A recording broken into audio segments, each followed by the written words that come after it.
Welcome, dear traveller, to another journey with sleepless survivors.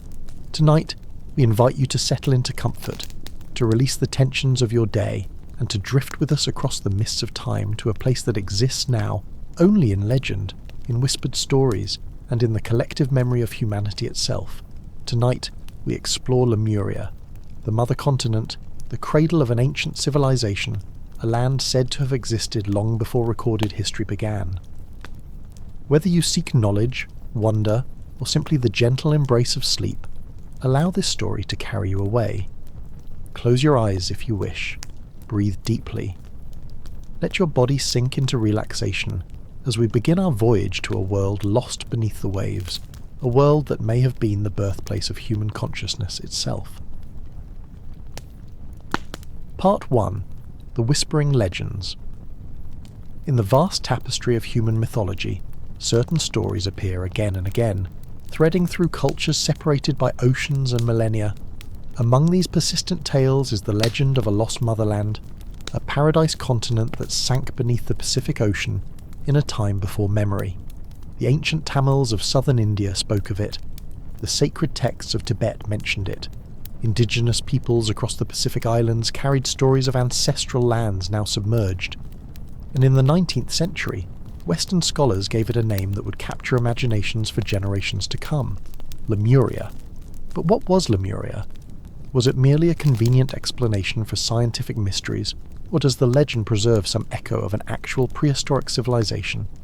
Tonight, as you rest, we will explore both the scientific origins of the Lemuria hypothesis and the spiritual traditions that speak of this lost continent as humanity's true beginning. Let yourself relax deeper now. There is no urgency here, no need to remember every detail. Allow the story to wash over you like gentle waves upon an ancient shore. The name Lemuria itself comes from an unexpected source: the lemur, those peculiar primates found primarily on the island of Madagascar. In the 1860s, an English zoologist named Philip Sclater was puzzled by a curious distribution pattern. Lemur fossils appeared in Madagascar and India, but not in Africa or the Middle East, which lay between them. How could this be? How did these creatures come to inhabit such distant lands without leaving traces in the regions connecting them? Sclater proposed an audacious solution. There must have once been a land bridge, or even a continent spanning the Indian Ocean, connecting these distant shores. He called this hypothetical landmass Lemuria, after its unusual inhabitants. This was a time before the theory of plate tectonics, before scientists understood that continents drift across the Earth's surface over millions of years. In the Victorian era, the Earth was thought to be largely static, its major features fixed since creation. A sunken continent seemed as reasonable an explanation as any for the mysteries of biogeography. Other scientists of the era embraced and expanded the concept.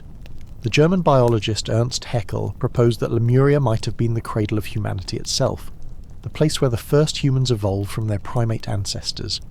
In Haeckel's vision, this now vanished land was quite literally the Garden of Eden, the motherland from which all human populations dispersed. Breathe slowly now. Feel your body becoming heavier, more relaxed, as we journey deeper into these ancient mysteries.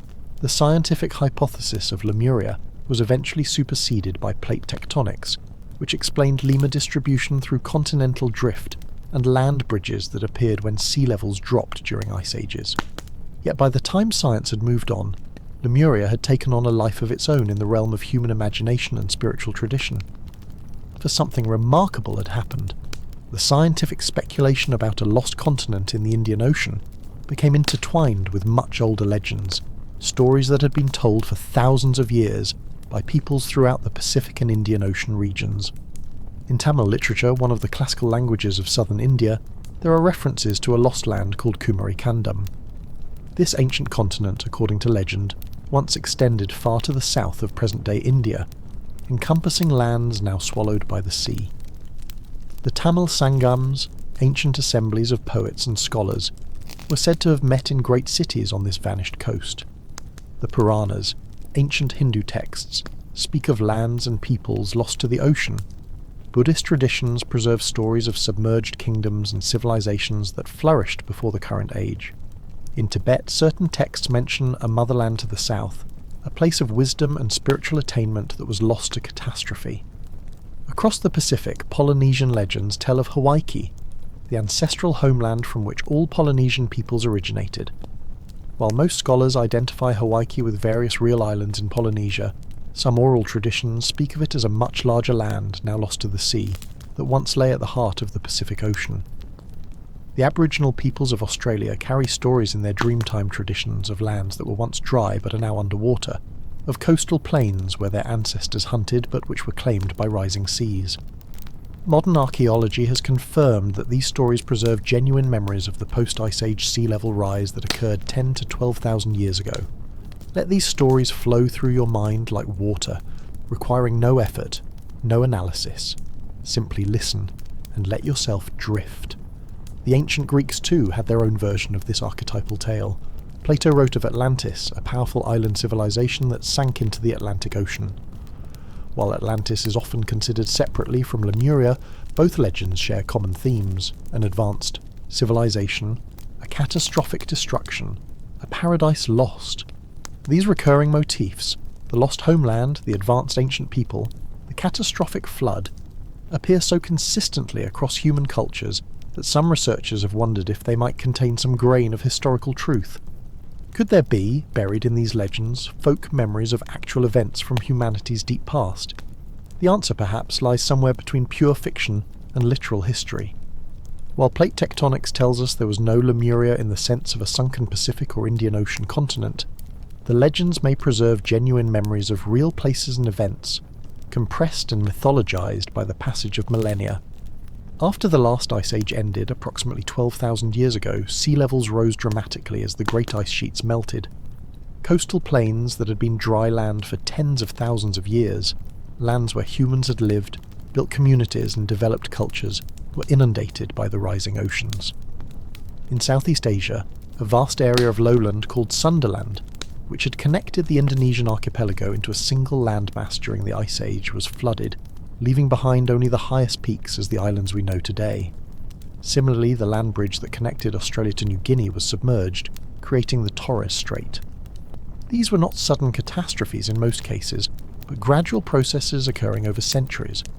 Nevertheless, from the perspective of human communities living on these coasts, the sea was an inexorable force, claiming more land with each generation, driving populations inland or onto higher ground, swallowing the lands of their ancestors.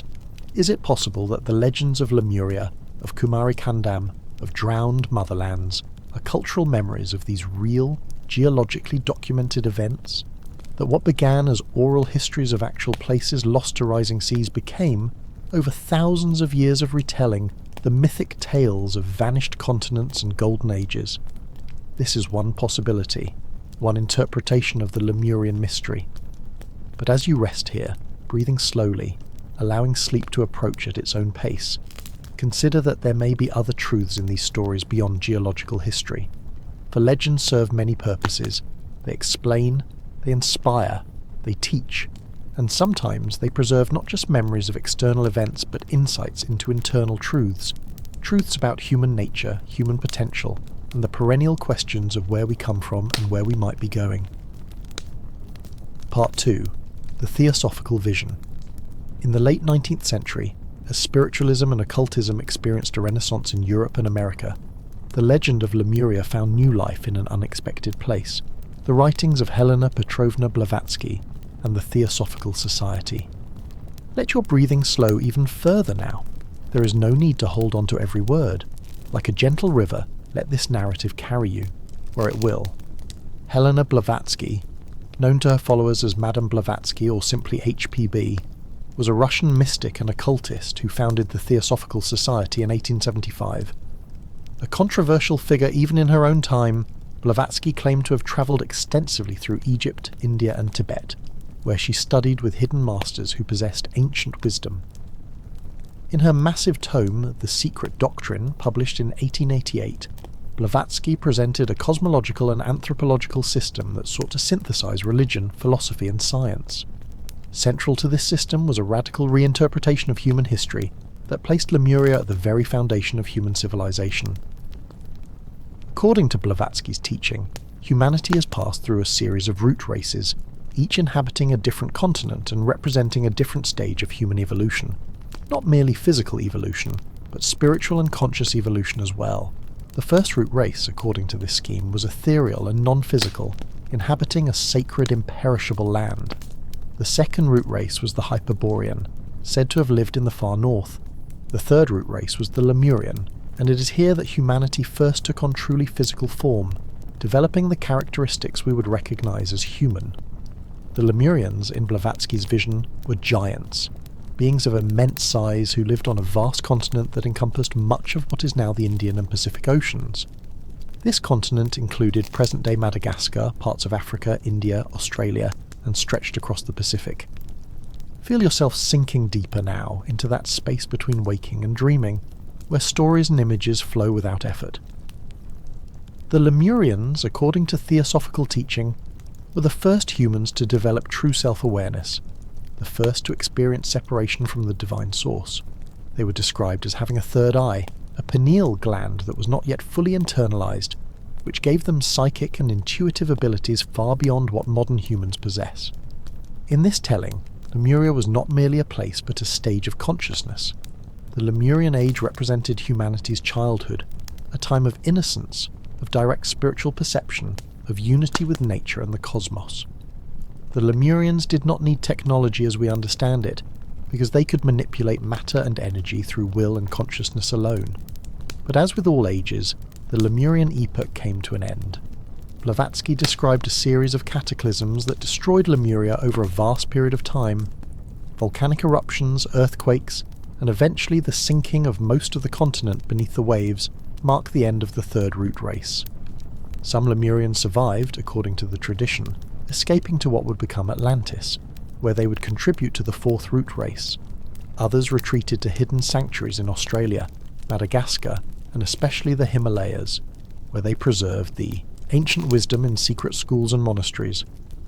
The fifth root race, our current stage, is the Aryan race, though it's important to note that Blavatsky's use of this term was quite different from the later perversion of the concept by Nazi ideology. In theosophical teaching, the Aryan root race referred to a stage of mental and intellectual development, not to any particular ethnic group. Blavatsky's followers and successors in the theosophical movement elaborated on these ideas extensively. Authors like William Scott Elliott produced detailed maps and descriptions of Lemuria, complete with accounts of Lemurian civilization, technology, and daily life, all supposedly derived from accessing the Akashic records, a kind of cosmic library or universal memory bank said to contain knowledge of all past events. Let your mind rest. Let these strange and wonderful ideas float through your consciousness like clouds across a summer sky, requiring nothing of you. These theosophical descriptions painted Lemuria as a paradise, a place of lush vegetation and abundant animal life, where giant humans lived in harmony with nature. The Lemurians were described as having dark skin, flat faces, and unusual eyes. They were said to be hermaphroditic initially, later dividing into male and female sexes as part of their evolution. The Lemurian civilization, in this telling, had no technology as we know it, but possessed abilities we would consider magical or supernatural. They communicated telepathically. They could levitate objects through will. They lived in harmony with the earth, and with spiritual forces that modern humanity has forgotten or dismissed. This vision of Lemuria struck a powerful chord in the late 19th and early 20th centuries, and continues to resonate today. Why? Perhaps because it speaks to something deep in the human psyche, a sense that we have lost something important in our rush toward material progress, that our ancestors possessed wisdom we have forgotten, that there was once a golden age before the fall. Critics, of course, have dismissed the theosophical account of Lemuria as pure fantasy, pointing out that Blavatsky provided no verifiable sources for her claims, and that the detailed descriptions offered by later theosophists contradicted both scientific evidence and each other. Moreover, some aspects of Blavatsky's racial theories, particularly her hierarchical view of different races representing different evolutionary stages, have been justifiably criticised as reflecting the prejudices of her era and contributing to harmful ideologies. Yet even critics acknowledge that Blavatsky was a significant figure in introducing Eastern philosophical concepts to the Western world, and that the theosophical movement influenced numerous important cultural figures, from artists to scientists to social reformers. For our purposes tonight, as you rest and perhaps begin to dream, we need not judge whether the theosophical account of Lemuria is literally true or pure invention.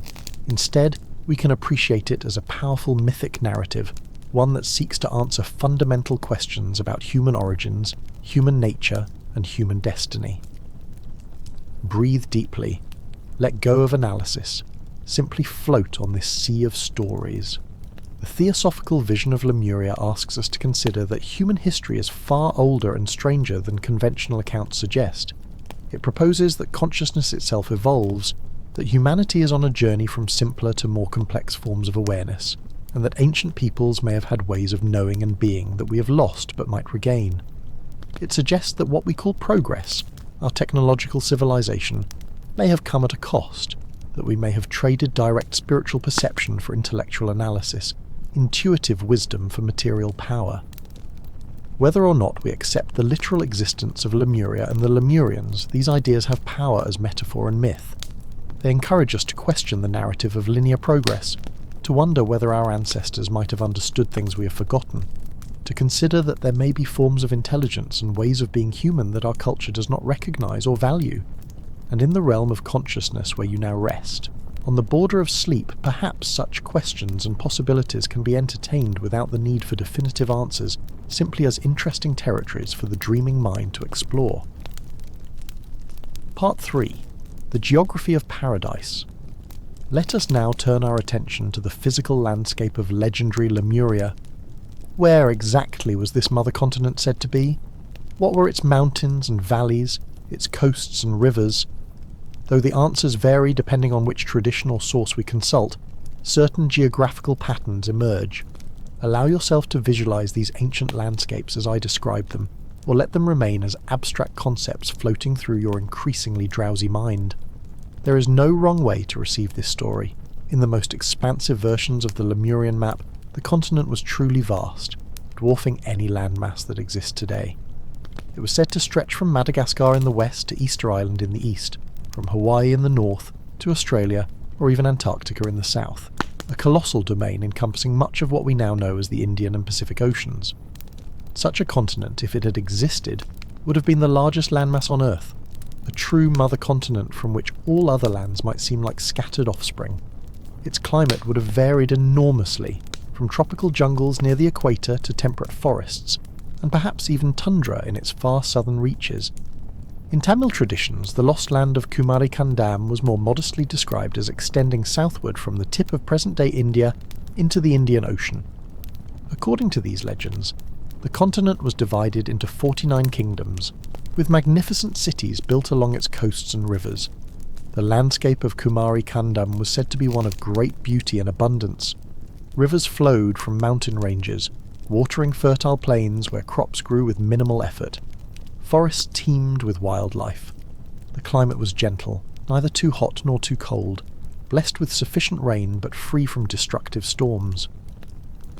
In the theosophical descriptions, Lemuria was a land of incredible biodiversity, home to creatures both familiar and fantastic.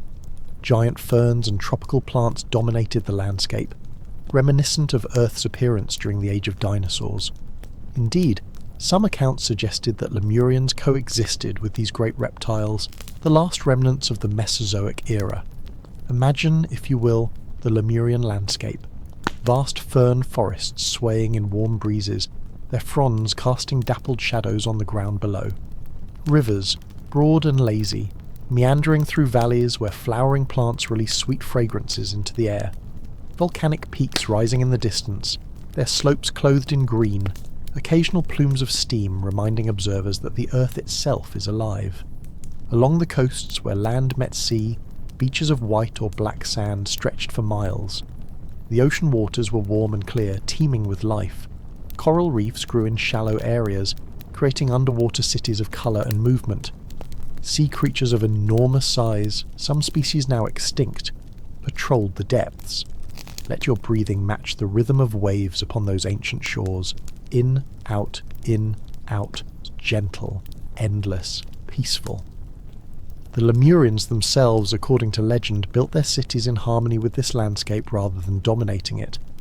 Their structures were not the towering concrete and steel constructions we know today. but organic forms that seem to grow from the earth itself. Some accounts describe crystalline temples that captured and amplified the energy of the sun, creating spaces of intense light and spiritual power. Others mention pyramidal structures, ancestors perhaps of the pyramids that would later appear in Egypt, Mesoamerica, and other locations around the world.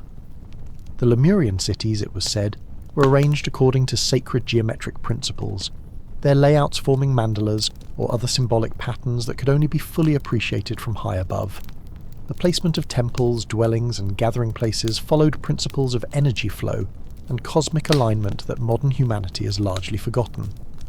Water played a central role in Lemurian civilization. Cities were built near rivers or natural springs, which were considered sacred. Ritual bathing and water ceremonies were central to spiritual practice.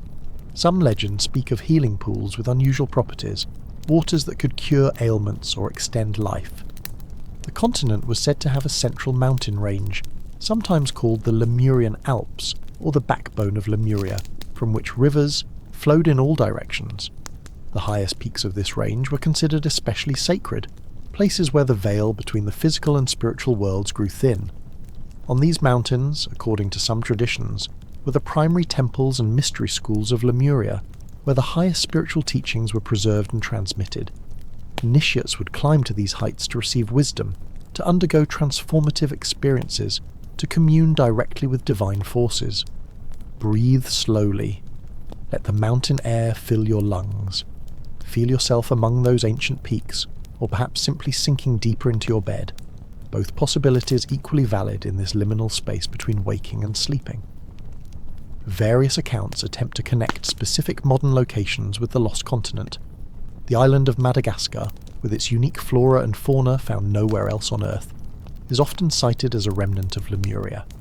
The unusual wildlife there, the lemurs, the fossas, the numerous species found only on that island, are viewed as survivors from the Lemurian age. Similarly, Australia is sometimes described as a fragment of the former continent. The unique nature of Australian wildlife, the monotremes and marsupials found nowhere else, the ancient Aboriginal cultures with their unbroken traditions stretching back tens of thousands of years, are offered as evidence of connection to the Lemurian past. In the Pacific, certain islands are proposed as mountaintops of the submerged continent.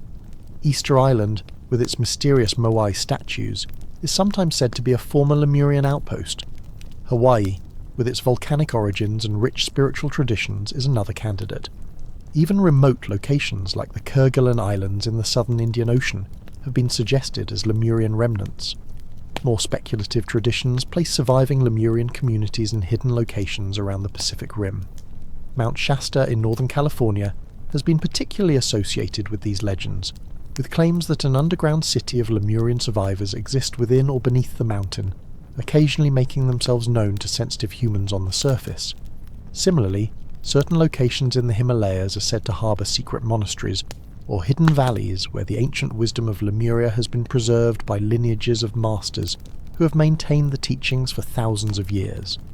Whether such places exist in physical reality or in the geography of myth and consciousness, they serve an important function in the Lemurian narrative.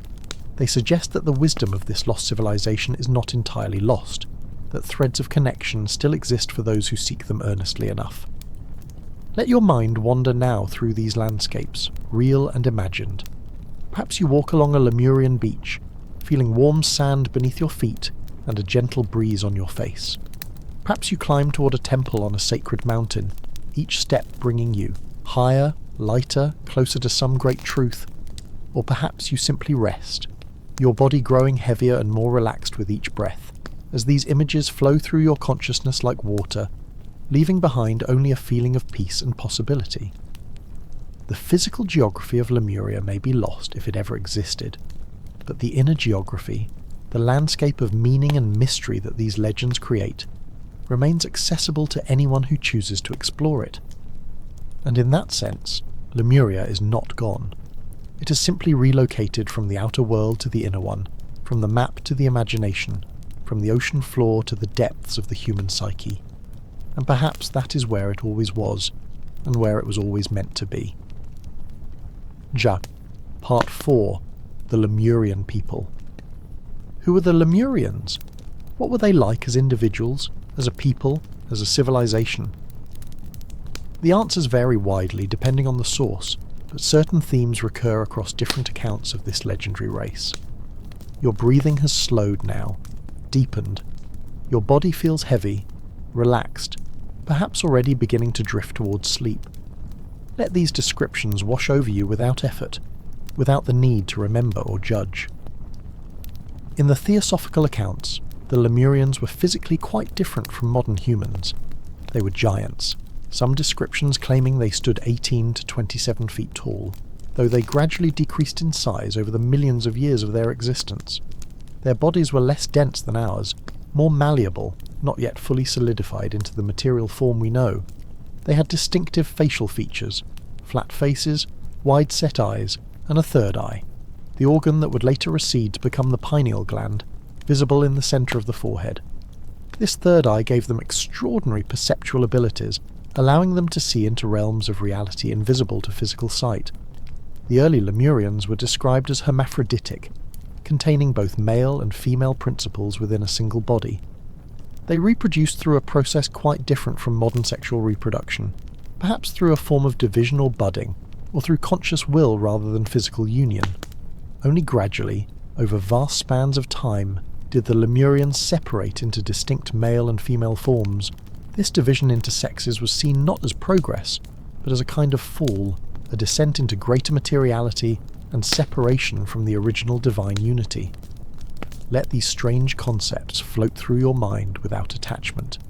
In the space between waking and dreaming, the impossible becomes possible, the strange becomes familiar. The Lemurians were said to have dark or reddish skin, adapted to the tropical climate of their homeland. Their physical senses were less developed than ours in some ways.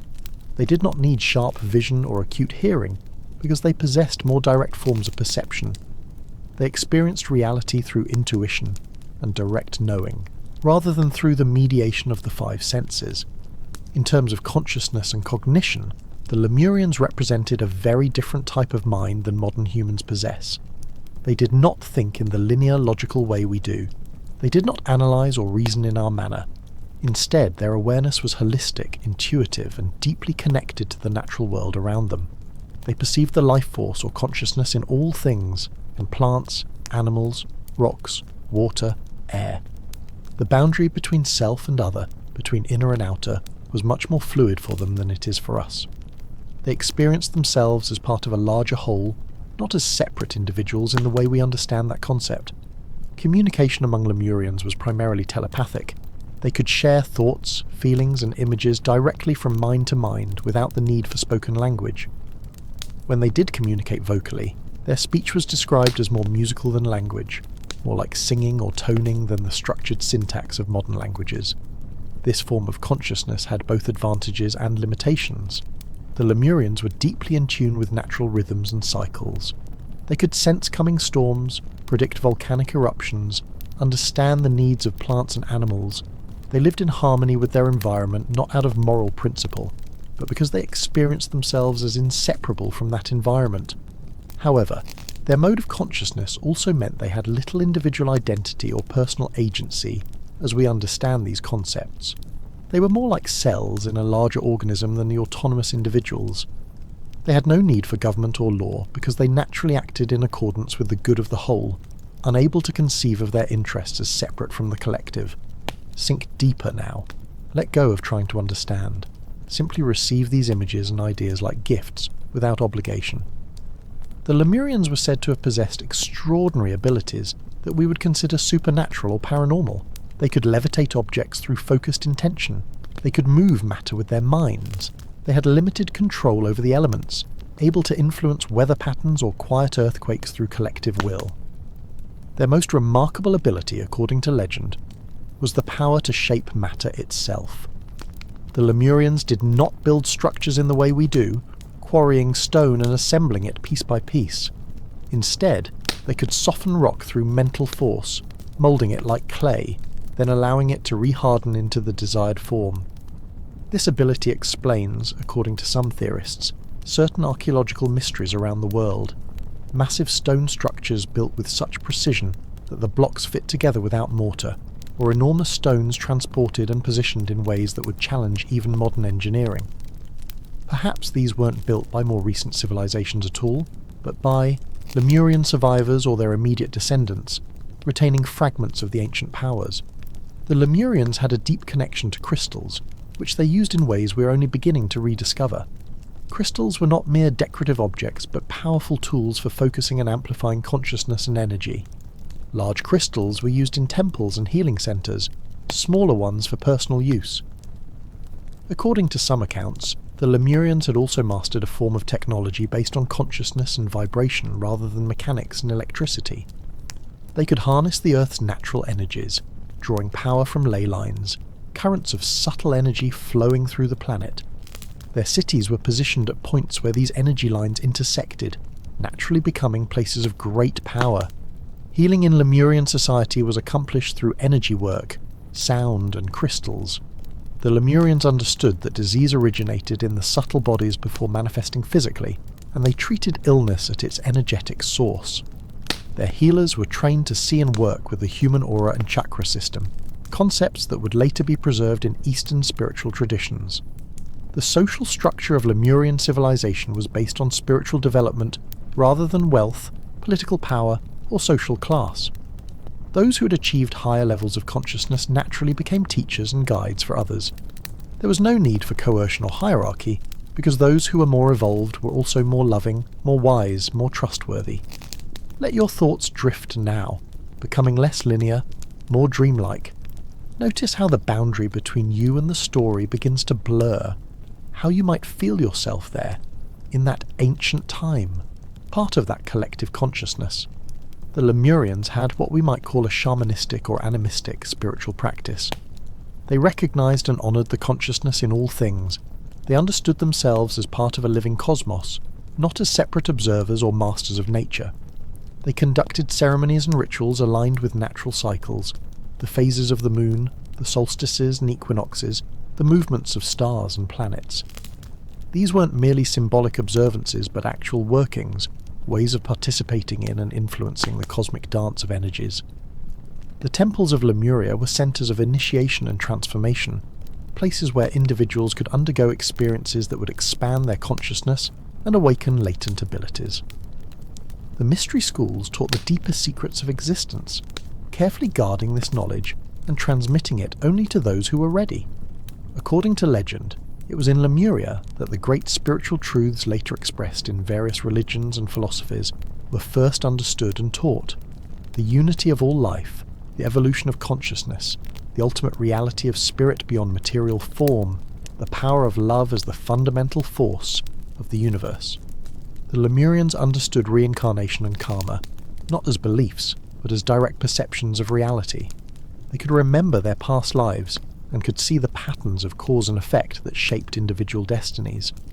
Death was not feared because it was understood as a transition, not an ending.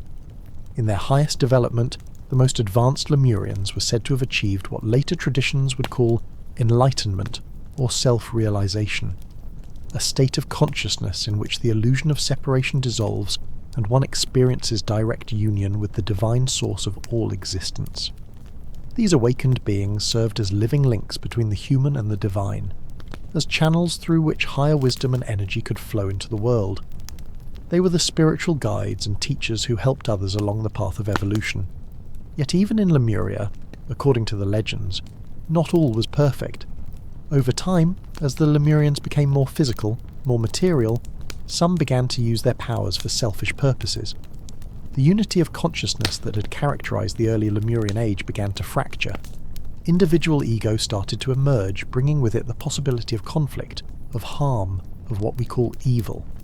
This descent into greater materiality and separation was seen as a necessary part of the evolutionary process, the universe learning about itself, consciousness exploring the full range of possibility from unity to multiplicity, from spirit to matter. But it also set the stage for the fall of Lemuria, for the catastrophes that would eventually destroy the mother continent. Breathe slowly. Rest. Let these ancient people fade now into the mists of imagination and dream, neither real nor unreal, but occupying that liminal space where legends live. Part 5. The Fall and the Flood. All golden ages in human mythology come to an end. Paradise is always lost. The innocent state cannot be maintained forever. And so it was with Lemuria.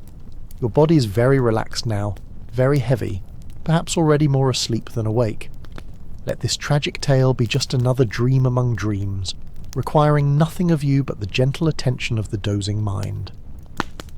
The legends vary in their accounts of how and why Lemuria fell, but certain themes appear consistently. A gradual decline from spiritual grace, a cosmic catastrophe, and the sinking of the continent beneath the waves. In the theosophical narrative, the downfall of Lemuria occurred over an immense period of time, millions of years during which the Lemurian race slowly degenerated from their original spiritual purity. As they became more focused on the physical world, more identified with their material bodies, they lost their higher faculties and their connection to divine consciousness. Some Lemurians began to use their powers for selfish purposes, for personal gain rather than the good of the whole. They experimented with dark forces with manipulating and controlling others. They engaged in what the legends call black magic, the use of spiritual powers for harmful purposes. This moral decline was matched by physical changes. The Earth itself was unstable during the Lemurian period, with intense volcanic activity and frequent earthquakes. The continent was gradually breaking apart, portions of it sinking beneath the sea while new land emerged elsewhere. Over vast spans of time, the great Lemurian continent fragmented. What had been one landmass became many islands. The population scattered, some retreating to the highlands that remained above water, others migrating to other lands, to Atlantis, to Asia, to the lands that would become the Pacific Islands. Then came the final catastrophe. Depending on which account you read, this was triggered by different causes: an asteroid impact, a massive volcanic eruption, a pole shift, or the deliberate misuse of Lemurian energy technology. Imagine in that space between waking and sleeping, the final days of Lemuria. The sky turns dark with volcanic ash. The ground trembles constantly. The ocean, sensing the disturbance, begins to rise. The Lemurians who remained, those who had not yet fled to other lands, gathered in their temples. Some prayed. Some attempted to use their powers to stave off the inevitable. The wisest among them knew that an age was ending, that the time of Lemuria had passed, and they prepared to preserve what could be preserved for future ages. The masters gathered the most important knowledge, the spiritual teachings, the understanding of consciousness and energy, the maps of inner reality. Some of this wisdom was encoded in crystals, which could hold information in their molecular structure. Some was committed to memory by those who would survive, to be passed down through oral tradition. And then the waters came. Not all at once, perhaps, but inexorably. The ocean surged across the lowlands, sweeping away cities and forests, claiming back land it had surrendered during colder epochs. Volcanic eruptions split the earth, sending tidal waves racing across the sea. Earthquakes shook the remaining islands until they too collapsed into the depths. In some versions of the story, the destruction happened over years or decades, giving populations time to flee. In others, it was swift, a matter of days or even hours. But the result was the same. The continent of Lemuria, the motherland of humanity, sank beneath the Pacific and Indian Oceans, leaving only scattered islands and the memories of survivors. Let the images fade now. Let the tragedy dissolve into the peaceful darkness behind your closed eyes. What has fallen can rise again in new forms. What has ended can begin anew. The Tamil legends speak of 3 separate inundations that gradually consumed Kumari Kandam. The first flood swallowed the southern territories, forcing the first Sangam to relocate. The second flood claimed more land, displacing the second Sangam. The third and final flood consumed most of what remained, leaving only the tip of the Indian subcontinent above water. According to these traditions, it was after these floods that Tamil civilization relocated to its current home in southern India and Sri Lanka, bringing with them the memories and culture of the lost land. The legends suggest that Tamil language and literature, among the oldest in the world, have their ultimate origins in that vanished continent. In Australian Aboriginal traditions, similar stories exist of lands that were drowned, of ancestors who had to abandon coastal plains as the seas rose. Modern archaeology confirms that sea levels did indeed rise dramatically after the last ice age, flooding vast areas of coastal lowland around the world. The Lemurian catastrophe, whether it refers to an actual sunken continent or to the flooding of these coastal lands at the end of the Ice Age, represents a profound trauma in the collective memory of humanity. It speaks to the fundamental impermanence of all things, the vulnerability of even the greatest civilizations to natural forces beyond their control. But the legends also speak of hope, of continuity, of wisdom preserved. For the Lemurians did not all perish.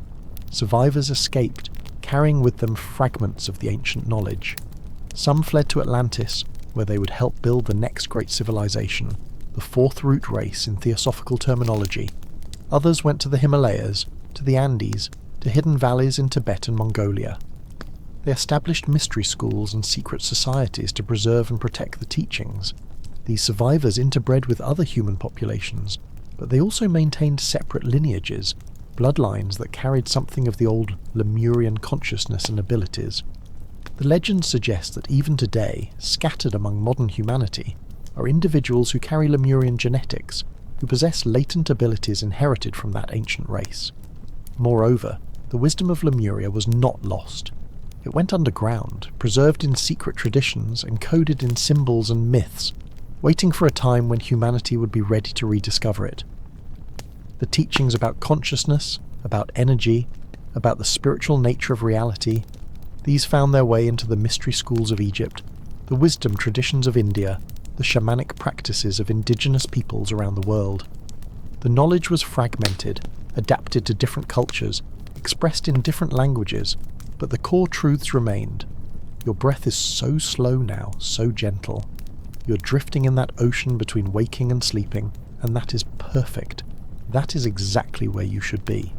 Some modern spiritual teachers claim to be channeling Lemurian consciousness, or communicating with Lemurian ascended masters who exist in higher dimensions. Whether such claims are literally true or metaphorically meaningful, they speak to the ongoing power of the Lemurian archetype in human consciousness. The story of Lemuria's fall also carries a warning for our own time. It reminds us that civilizations, no matter how advanced or powerful, can fall. It suggests that technological or even spiritual advancement is no guarantee against catastrophe if that advancement is not balanced with wisdom, compassion, and respect for natural law. In an age where our own civilization faces challenges, climate change, environmental degradation, social fragmentation, the Lemurian legend asks us to consider what we might be doing that parallels their errors. Are we, like the late Lemurians, becoming too focused on material power? Are we disconnecting from nature and from each other? Are we using our technologies without sufficient wisdom or foresight? The fall of Lemuria need not be only about the past. It can be a mirror for the present, a cautionary tale that encourages us to make different choices. But there is also comfort in the story. For if Lemuria fell and yet its wisdom survived, if humanity continued and even evolved beyond that catastrophe, then perhaps we too can navigate the challenges of our age. Perhaps the destruction of the old can give birth to the new. Perhaps endings are also beginnings. Rest now. Let the rise and fall of civilizations, the birth and death of worlds, happen in the background of your awareness, as remote and unthreatening as the turning of stars overhead. You are safe. You are at peace. You are exactly where you need to be. Jacques Brie, Part 6. The Lemurian Legacy. Though Lemuria may be lost beneath the waves, its influence, according to legend, continues to shape human civilization and consciousness. The legacy of the mother continent lives on in unexpected places, preserved in fragments and echoes, waiting to be recognized by those with eyes to see and ears to hear. You're so deeply relaxed now, perhaps more asleep than awake, and that is perfect. Let these ideas float through your awareness like gentle currents in a warm sea, requiring no effort, no concentration, only the most passive attention. One of the most tangible legacies of Lemuria, according to those who accept its historical reality, can be found in certain architectural and megalithic structures around the world. The similarities between stonework on Easter Island, in Peru, in Egypt, and in other locations have long puzzled archaeologists. These structures feature massive stones, often weighing many tons, fitted together with incredible precision without mortar. The surfaces are sometimes polished to an almost glass-like smoothness. The methods of construction remain debated, with mainstream archaeology suggesting various techniques involving ramps, levers, and extensive human labour. But Lemurian theorists propose an alternative explanation. These structures were built by Lemurian survivors, or their immediate descendants, using the ancient techniques of stone softening and psychic manipulation of matter. The similarities in style across vast distances reflect their common origin in Lemurian civilization. Easter Island, with its famous moai statues, holds a special place in Lemurian speculation. This remote island in the Pacific is sometimes identified as one of the last remnants of Lemuria, a mountaintop of the sunken continent. The moai themselves are viewed as either actual Lemurian statues or representations of Lemurian physical features, the elongated heads, the distinctive facial structure. The mystery of how the moai were moved and erected despite their immense weight is explained by some as evidence of Lemurian levitation techniques preserved by the island's inhabitants. The more mundane explanation, that they were walked using ropes, is dismissed as insufficient by those who favour the Lemurian connection. Let your mind wander now among these ancient stones. Feel their solidity, their permanence, their silent witness to ages beyond memory. Or simply drift, consciousness becoming less focused, more diffuse, like mist spreading across water. In India and Tibet, certain lineages claim direct descent from Lemurian mystery schools. The techniques of yoga, meditation, pranayama, and energy work preserved in these traditions are said to have originated in Lemuria and been maintained through unbroken lineages of teachers and students. The chakra system, the understanding of energy centres in the human body, is attributed by some to Lemurian wisdom. The Lemurians, with their heightened intuitive perception, could directly see these energy vortexes and understood how to work with them for healing and spiritual development. Similarly, the concept of kundalini, the latent spiritual energy said to rest at the base of the spine, is sometimes traced to Lemurian teachings. The elaborate practices designed to awaken and channel this energy safely represent preserved Lemurian knowledge about human consciousness and its potential. The use of sound and vibration in spiritual practice, mantra, chanting, toning, reflects Lemurian understanding that reality is fundamentally vibrational, that different frequencies of sound can affect consciousness and even physical matter. The Lemurians, it's said, could heal with sound, could induce altered states of consciousness with specific tones, could even affect material structures through resonant vibrations. Crystal healing, which has experienced a renaissance in modern New Age spirituality, is another practice attributed to Lemurian origins.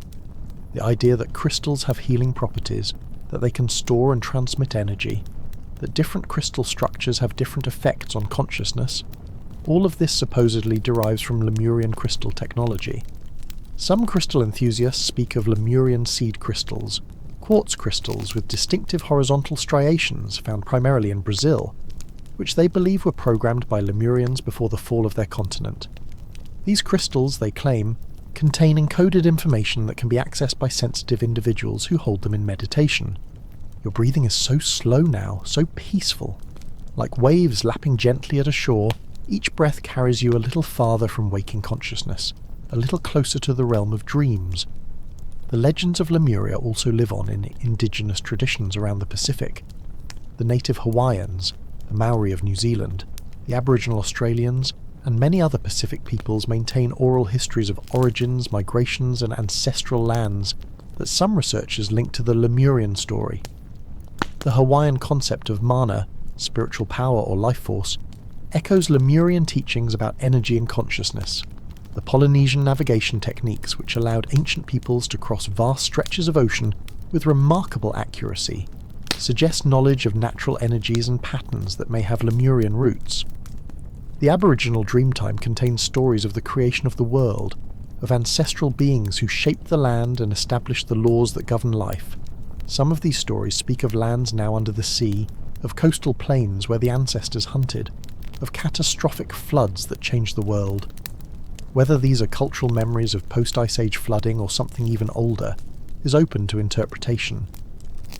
In South America, particularly among indigenous peoples of the Andes, there are legends of ancient civilizations that predate the Inca, of peoples who possessed great knowledge and power. Some of these stories speak of survivors from lands across the sea, wise teachers who brought gifts of civilization to the local populations. The sophisticated astronomical knowledge of ancient peoples in Mesoamerica and South America, their accurate calendars, their understanding of celestial cycles, is viewed by some as evidence of Lemurian legacy. These peoples, it is suggested, were not developing this knowledge from scratch, but recovering and adapting wisdom that had been brought by Lemurian survivors. The pyramidal structures found in Egypt, Mesoamerica, and scattered across other continents are sometimes attributed to a common Lemurian origin. The pyramid shape, according to this theory, was understood by the Lemurians to have special properties for focusing energy and consciousness, and this knowledge spread with the survivors to various parts of the world. Let these possibilities, these tantalizing connections, drift through your awareness without demanding resolution. In the realm between waking and sleeping, certainty is not required. Mystery itself can be satisfying, complete. The modern rediscovery of Lemuria, beginning with the Theosophical movement and continuing through various New Age and spiritual communities, represents another kind of legacy. Whether or not the continent existed physically, the idea of Lemuria has become a powerful symbol in contemporary spirituality. It represents humanity's lost innocence and wholeness, a time before the fragmentation of consciousness, before the divorce between spirit and matter, between humanity and nature. It serves as a reminder that there may be other ways of being human, other forms of consciousness and society than the ones we currently know. For many people engaged in spiritual practice, Lemuria serves as an inspirational ideal, a vision of what humanity might become again if we can transcend our current limitations. The Lemurian consciousness, holistic, intuitive, connected, is something to be recovered, not through nostalgic regression, but through forward evolution. Various modern spiritual teachers and channels claim to offer Lemurian teachings, techniques, and initiations. They describe Lemurian healing methods, Lemurian meditation practices, Lemurian light work. Whether these are genuine transmissions from an ancient source or contemporary innovations clothed in mythic garb, they meet a real need in many people who feel disconnected from deeper spiritual realities. The idea of Lemurian crystals, temples, and energy in particular locations has spawned a kind of spiritual tourism, with people travelling to places like Mount Shasta, Sedona, and various Pacific islands in search of Lemurian energies or artifacts. These pilgrimages, whether they connect people to actual ancient energies or simply to their own inner depths, can be transformative experiences. In popular culture, Lemuria has influenced countless works of fiction, from fantasy novels to films to role-playing games. It has become part of the collective imagination, a stock element in the mythology of lost civilizations alongside Atlantis, El Dorado, and Shangri-La. This pop culture presence, while sometimes trivializing the legend, also keeps it alive and introduces it to new generations.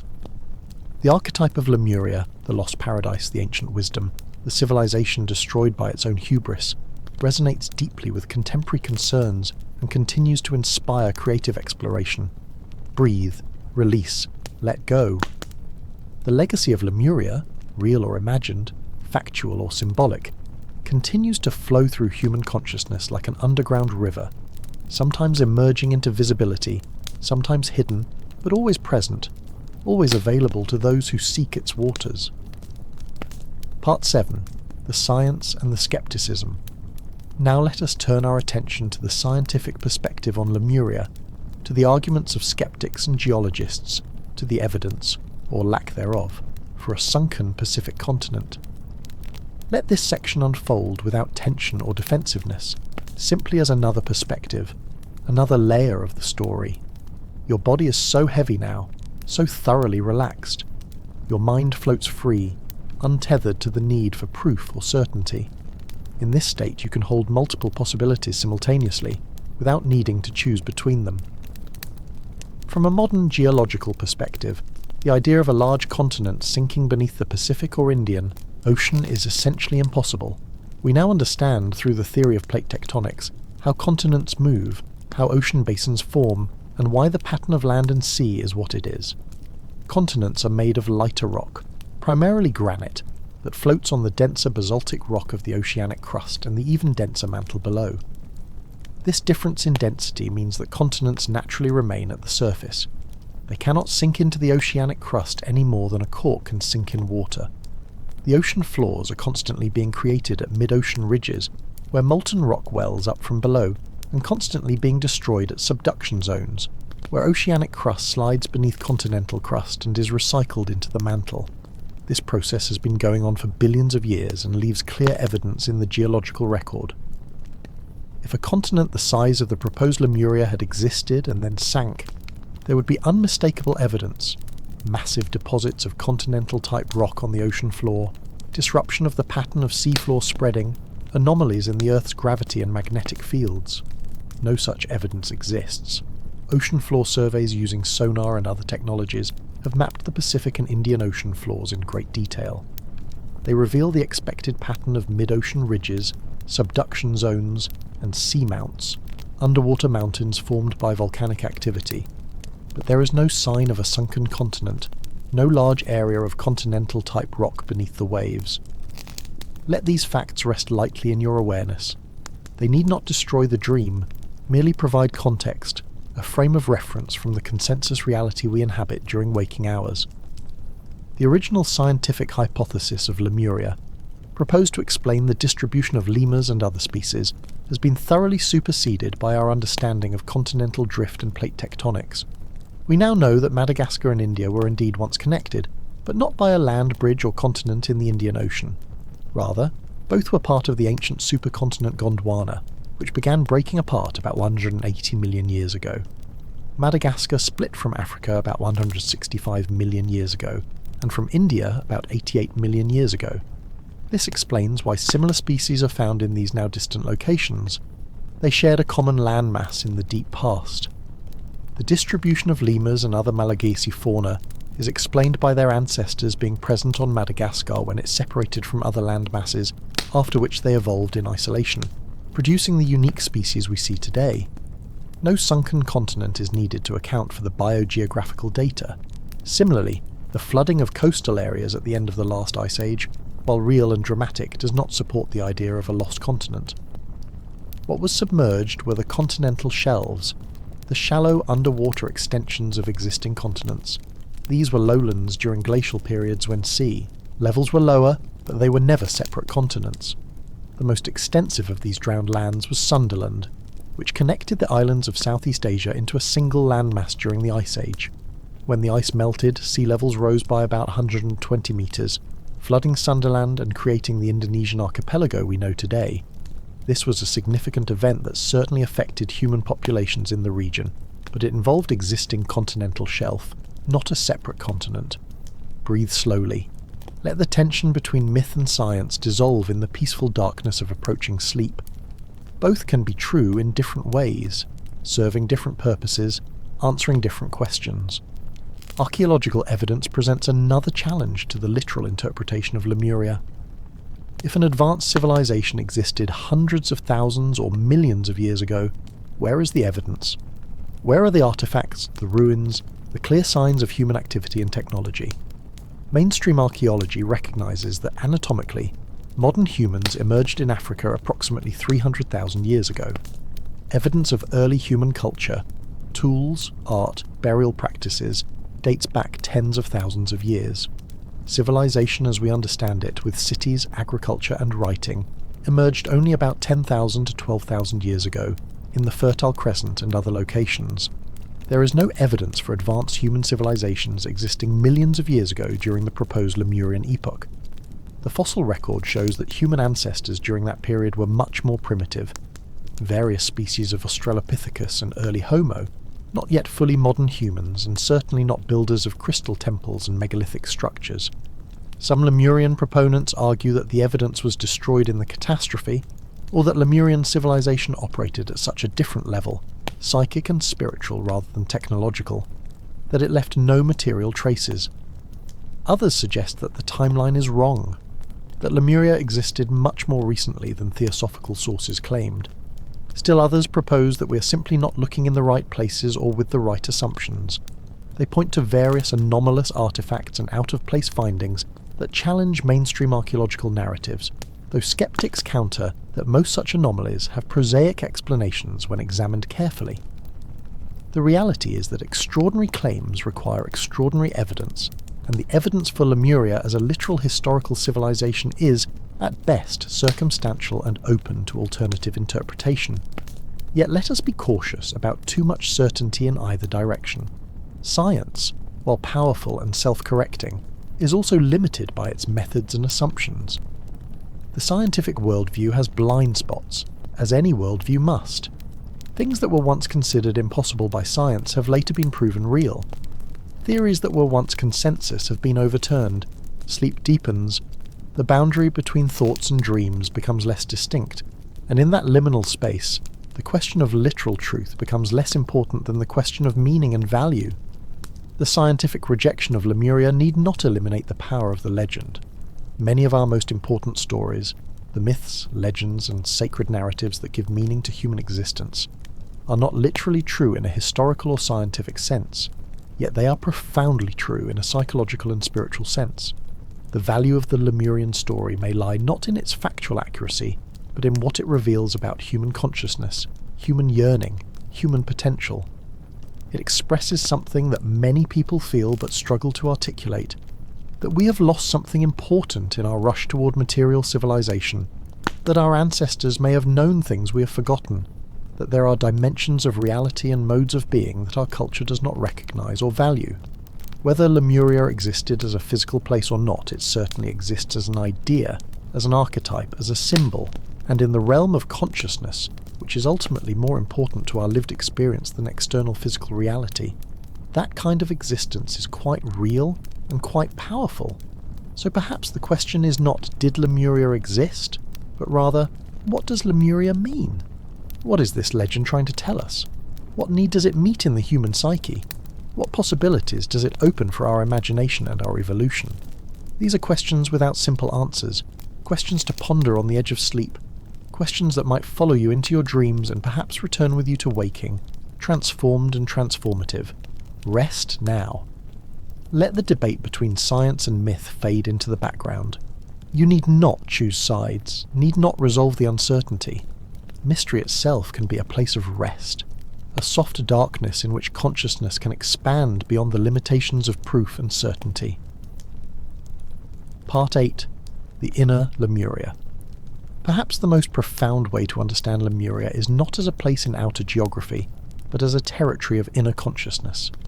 Perhaps the lost continent is not beneath the Pacific Ocean, but within the depths of the human psyche, accessible not through archaeology or deep-sea exploration, but through meditation, dream, and the journey inward.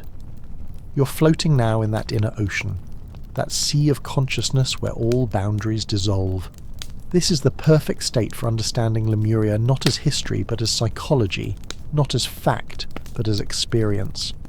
In Jungian psychology, there is the concept of the collective unconscious, a layer of the psyche that contains archetypes and patterns shared by all of humanity. These are not learned from culture or experience, but are inherent in the structure of the human mind itself, passed down through our evolutionary history.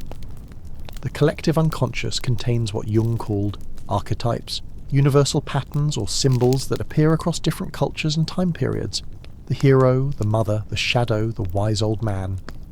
These archetypes are not learned, but emerge spontaneously from the depths of the psyche, appearing in myths, dreams, and visions throughout human history. Could Lemuria be understood as an archetype, a pattern in the collective unconscious? The lost paradise, the original unity, the time before the fall, these are themes that appear in virtually every culture. The Garden of Eden in Judaism and Christianity, the Golden Age in Greek mythology, the Age of Perfect Virtue in Chinese philosophy, the dream time in Aboriginal tradition. Perhaps Lemuria is humanity's collective memory of our origins, not as a specific place or time, but as a state of consciousness. It represents the unity of awareness that exists before the development of ego, before the sense of separation between self and other, before the division between subject and object. In this interpretation, the Lemurian consciousness is not something we lost in historical time, but something we lose in individual development as we grow from infancy to adulthood. Infants exist in a state of oceanic consciousness, undifferentiated from their environment, without clear boundaries between self and world.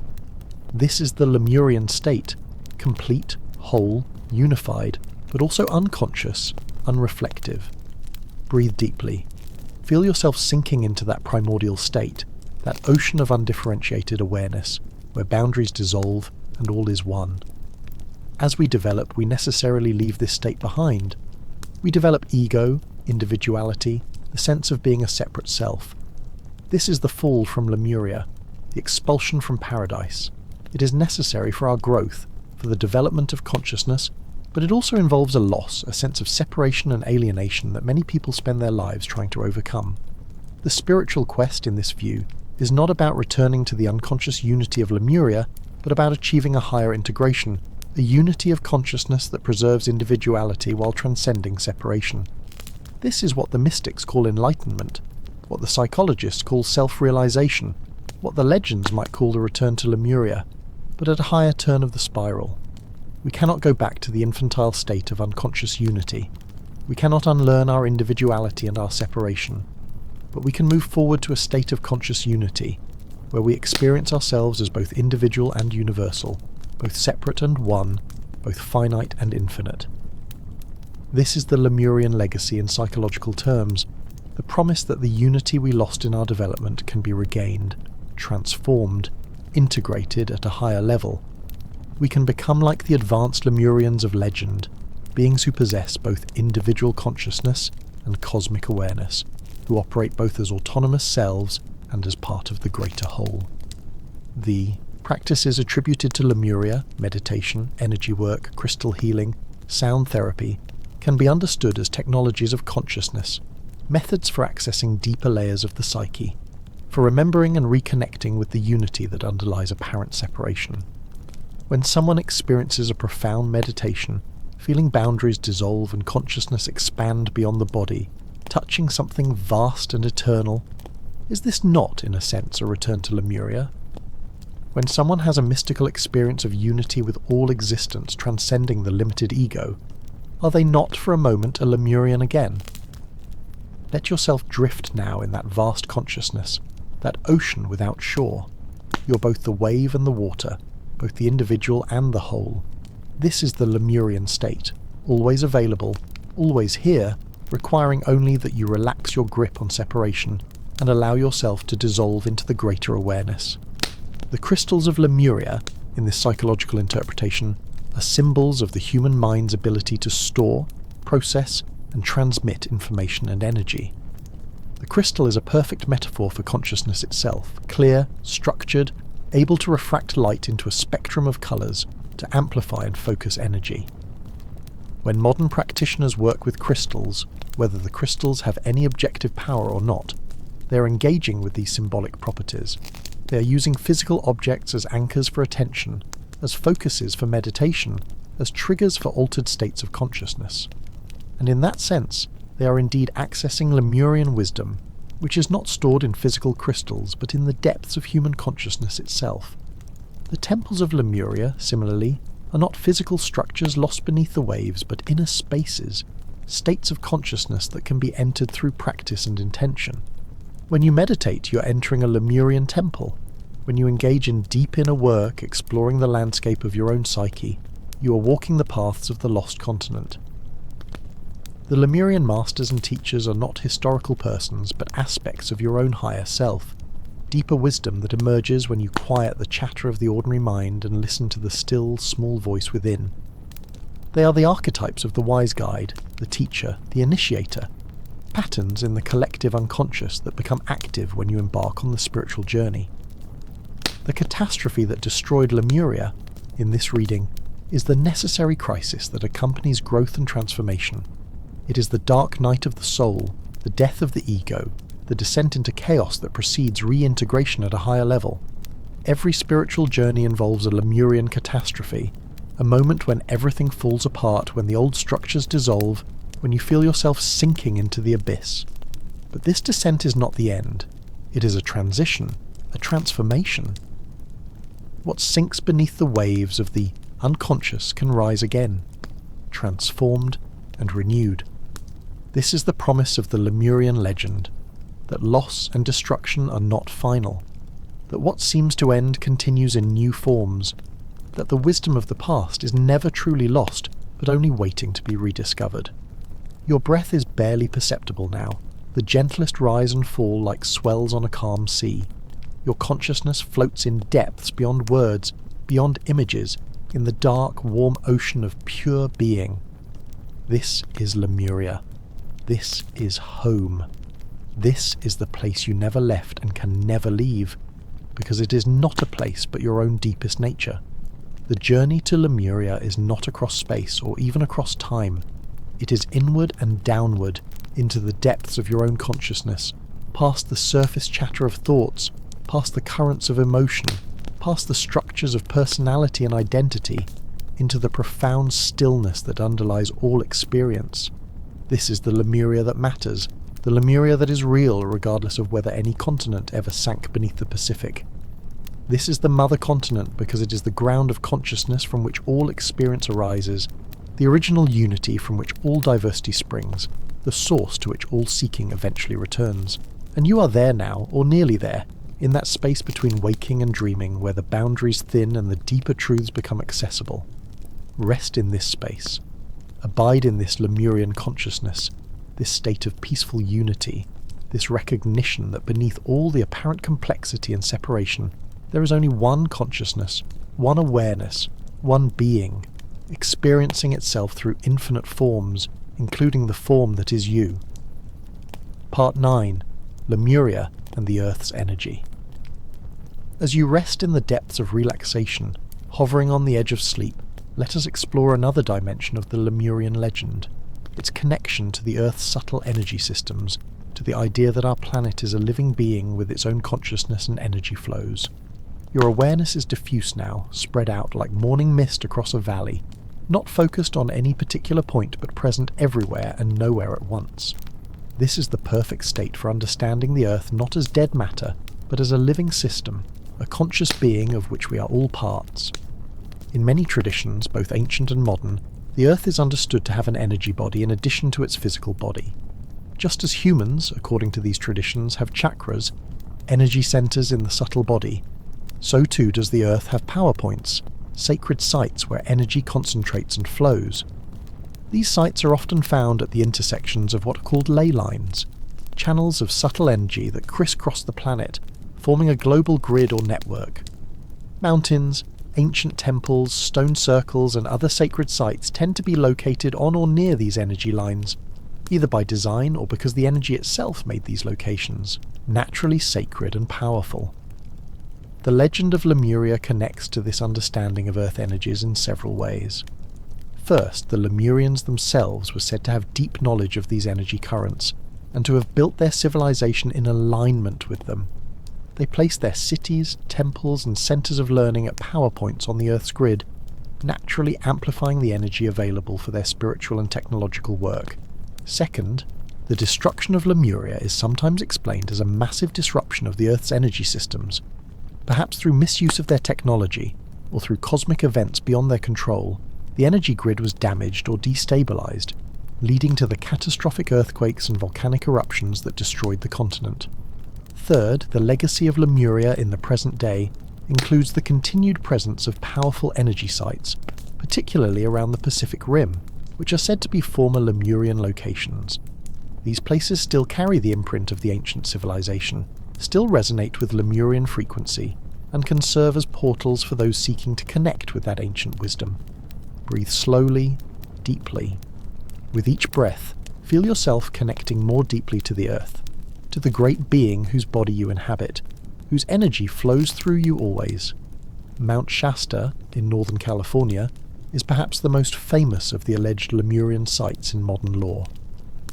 This magnificent volcanic peak, rising in solitary grandeur, has long been considered sacred by Native American peoples of the region. In Lemurian tradition, it is said to house an underground city where survivors of the cataclysm took refuge, and where their descendants continue to live in a higher dimensional frequency. People who visit Mount Shasta often report unusual experiences: strange lights in the sky or on the mountain, encounters with mysterious figures in white robes, feelings of intense energy or spiritual presence. Skeptics dismiss these as hallucinations, wishful thinking, or misidentification of ordinary phenomena. believers see them as evidence of the continued presence of Lemurian energy and perhaps even Lemurian beings. Whether literally true or not, Mount Shasta functions as a power place in the geography of human consciousness. Thousands of people make pilgrimages there seeking spiritual experiences, healing, or connection to the Lemurian legacy. And for many, the mountain delivers something, if not proof of ancient civilizations, then at least profound personal experiences of expanded consciousness and connection to something greater than themselves. Other locations around the Pacific also carry Lemurian associations. The islands of Hawaii, formed by volcanic activity over a geological hotspot, are seen as remnants of Lemuria, or at least as places that maintain connection to Lemurian energy. The ancient Hawaiian spiritual practices, with their emphasis on mana, spiritual power, pono, right relationship, and aloha, love and connection, are viewed as preserving elements of Lemurian wisdom. Sedona, Arizona, though not on the Pacific coast, is another location associated with Lemurian energy in modern spiritual circles. The dramatic red rock formations there are said to mark powerful vortexes, points where the Earth's energy is particularly strong and accessible. Some people believe that Lemurian refugees established a presence in this area after the fall of their continent. In South America, Lake Titicaca, on the border between Peru and Bolivia, is considered by some to be a Lemurian site. The lake sits at an altitude of over 12,000 feet in the Andes, and according to legend, it was one of the places where Lemurian masters established retreat centers for the preservation of wisdom. The indigenous people of the region, including the later Inca civilization, recognized the lake as deeply sacred. Let yourself drift across these landscapes now, not in your physical body, but in your consciousness, in your imagination. Feel the energy of these places, the resonance of ancient wisdom, the presence of something vast and timeless.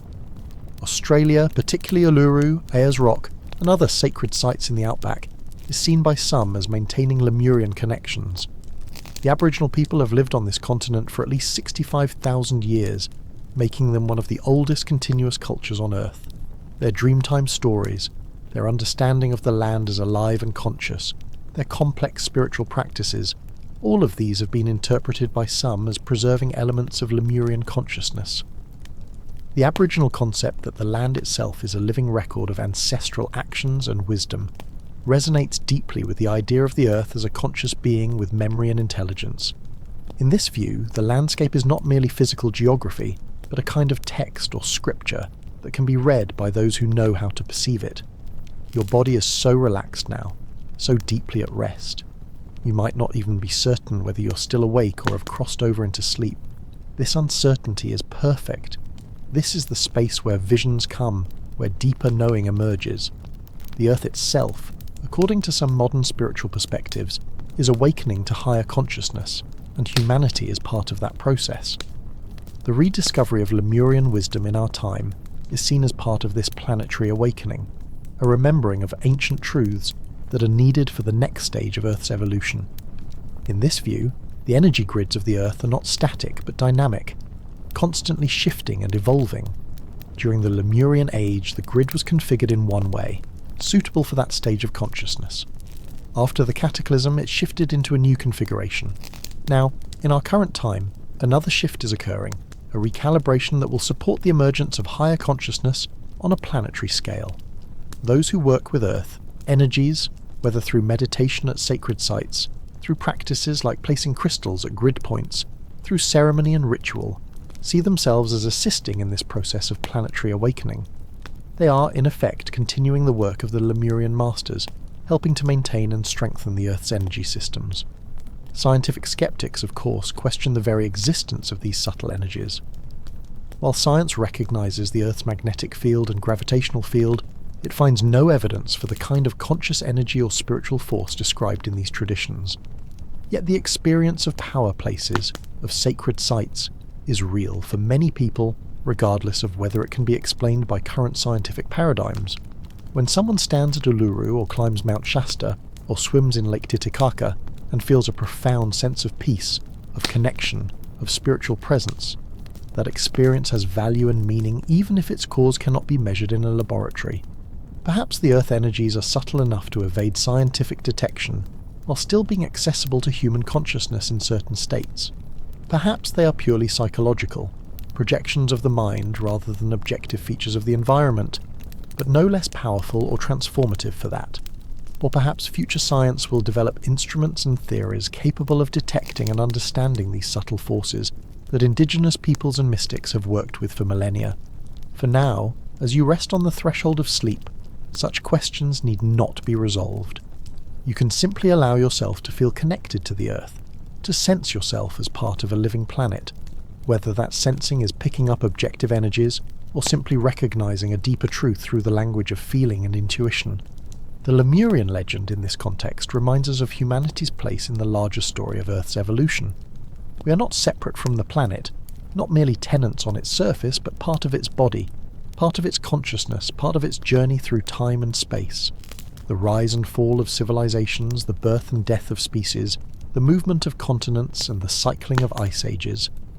All of this is the Earth living its life, undergoing its processes of growth and transformation, and we, in our brief individual lives and in our longer collective existence as a species, are participants in that vast story.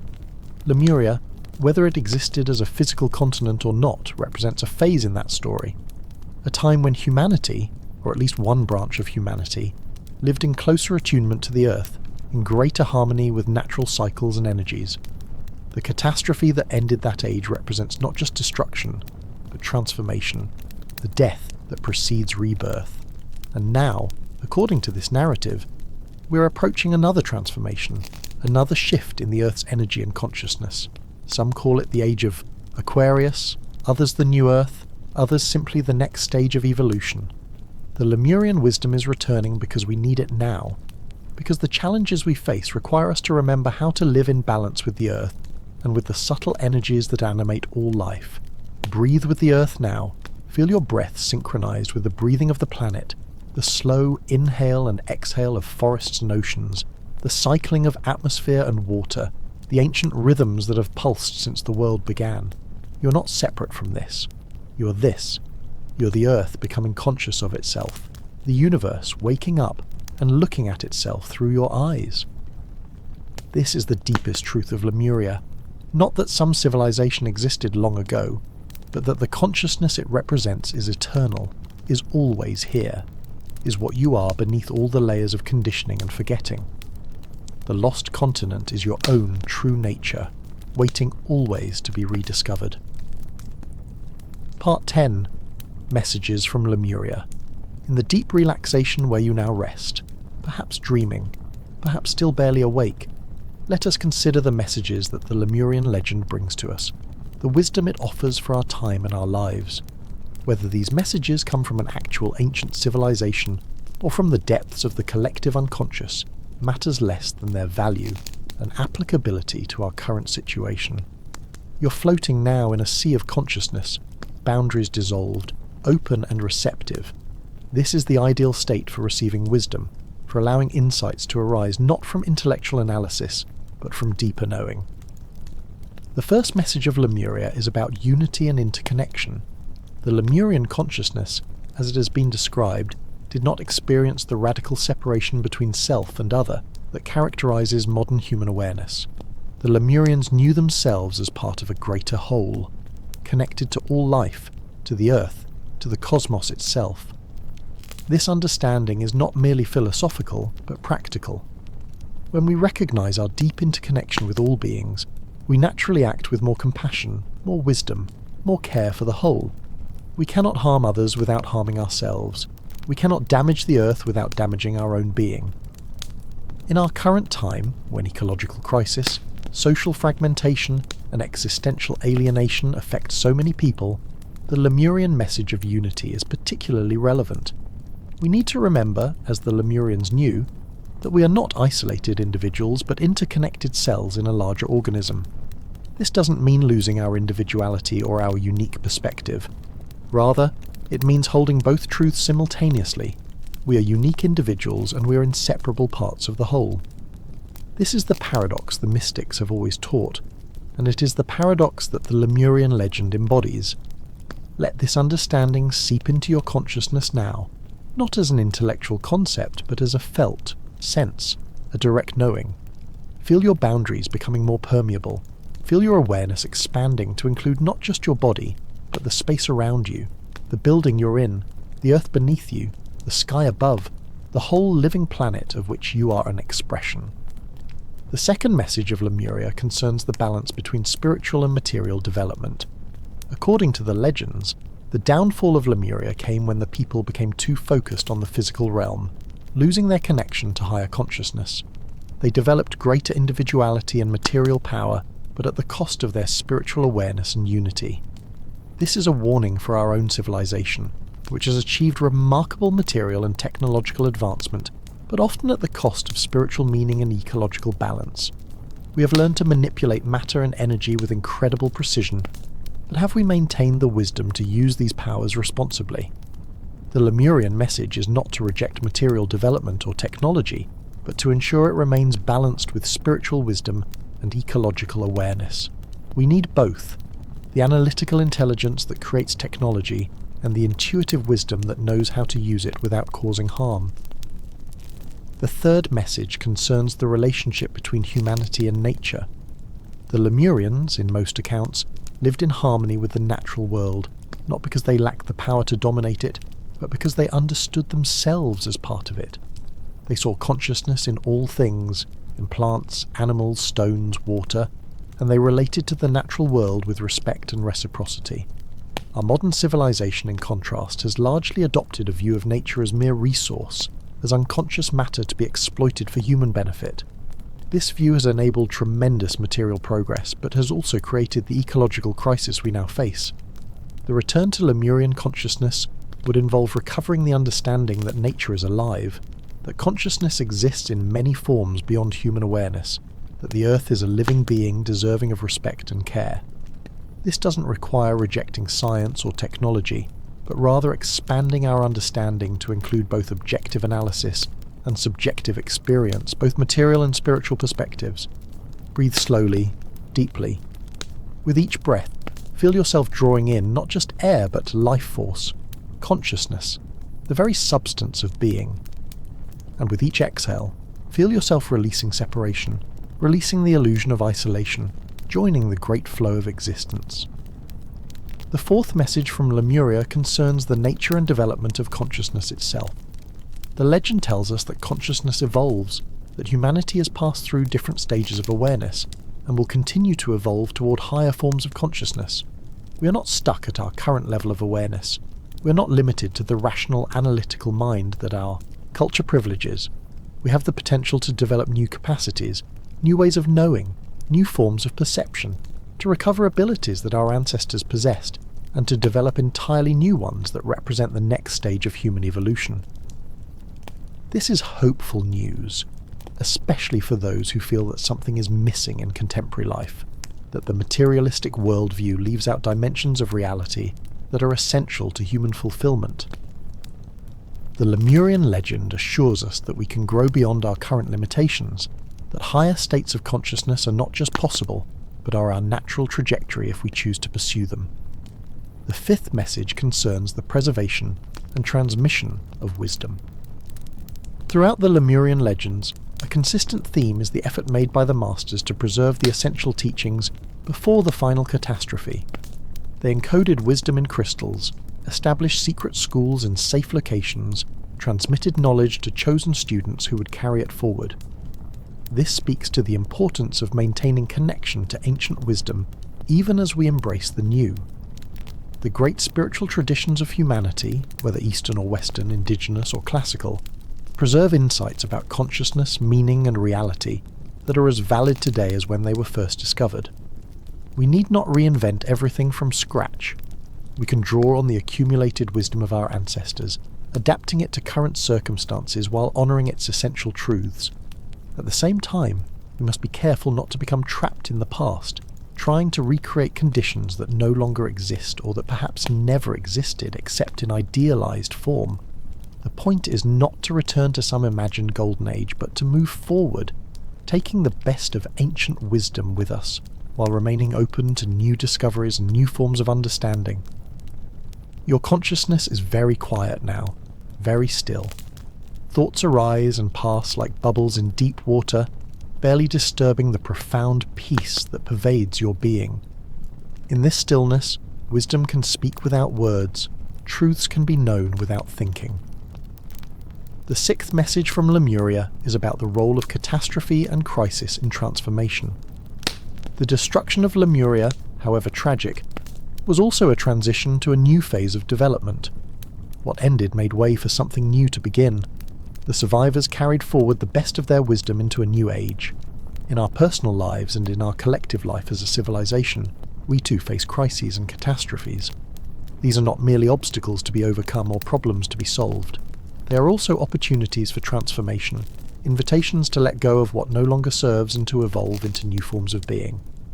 When everything falls apart, when the structures we relied on collapse, when we lose what we thought we needed, these are the Lemurian moments, the times when we sink beneath the waves of change and must either perish or transform. And if we can find the wisdom to let go, to trust the process, to allow ourselves to be remade, then we can emerge from the crisis not diminished, but evolved, carrying forward the essence of what we were while becoming something new. The seventh and final message from Lemuria is the simplest and most profound, that the wisdom we seek is already within us. We do not need to discover some external truth or acquire some missing knowledge. Everything we need to know, we already know in the depths of our being. We are already whole. We are already connected. We are already home. The journey to Lemuria is the journey to this recognition. It is the journey inward, past the noise of the surface mind, past the conditioning of culture and personal history, into the silent depths where our true nature awaits our recognition. And you are making that journey now, as you rest here on the edge of sleep, consciousness vast and quiet, open and receptive. You are Lemurian consciousness. You are the ancient wisdom. You are the mother continent, the source from which all seeking flows and to which all seeking returns. Rest in this knowing. Abide in this peace.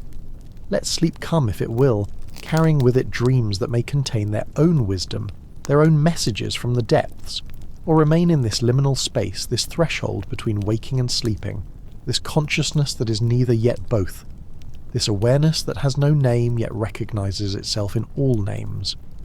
Lemuria speaks to you not in words but in silence, not in concepts but in direct knowing, not in the past but in the eternal now where all times and places are present, where what was lost is forever found, where separation is revealed as illusion and only love remains.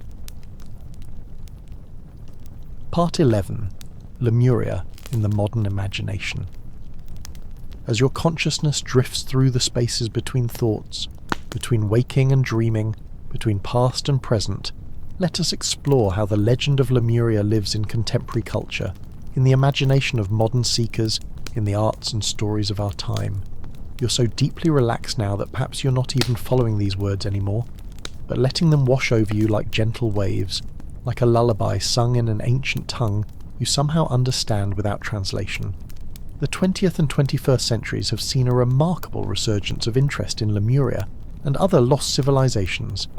This is not merely nostalgia or escapism, though it may contain elements of both. It represents something deeper, a yearning for connection to something more meaningful than the materialistic, technologically focused culture that dominates the modern world. In the 1960s and 70s, as the counterculture movement questioned conventional values and sought alternative ways of living and knowing, Lemuria became a powerful symbol. Along with Atlantis, it represented the possibility that human history contains mysteries and wonders that mainstream culture has forgotten or suppressed. The New Age movement that emerged during this period embraced Lemuria enthusiastically. Books appeared claiming to channel messages from Lemurian ascended masters, to recall past lives in Lemuria, to access Lemurian healing techniques and spiritual practices. Workshops and retreats offered initiations into Lemurian consciousness and methods for connecting with Lemurian energy. Skeptics dismissed all of this as fantasy and delusion, as gullible people believing in make-believe and charlatans exploiting that belief for profit.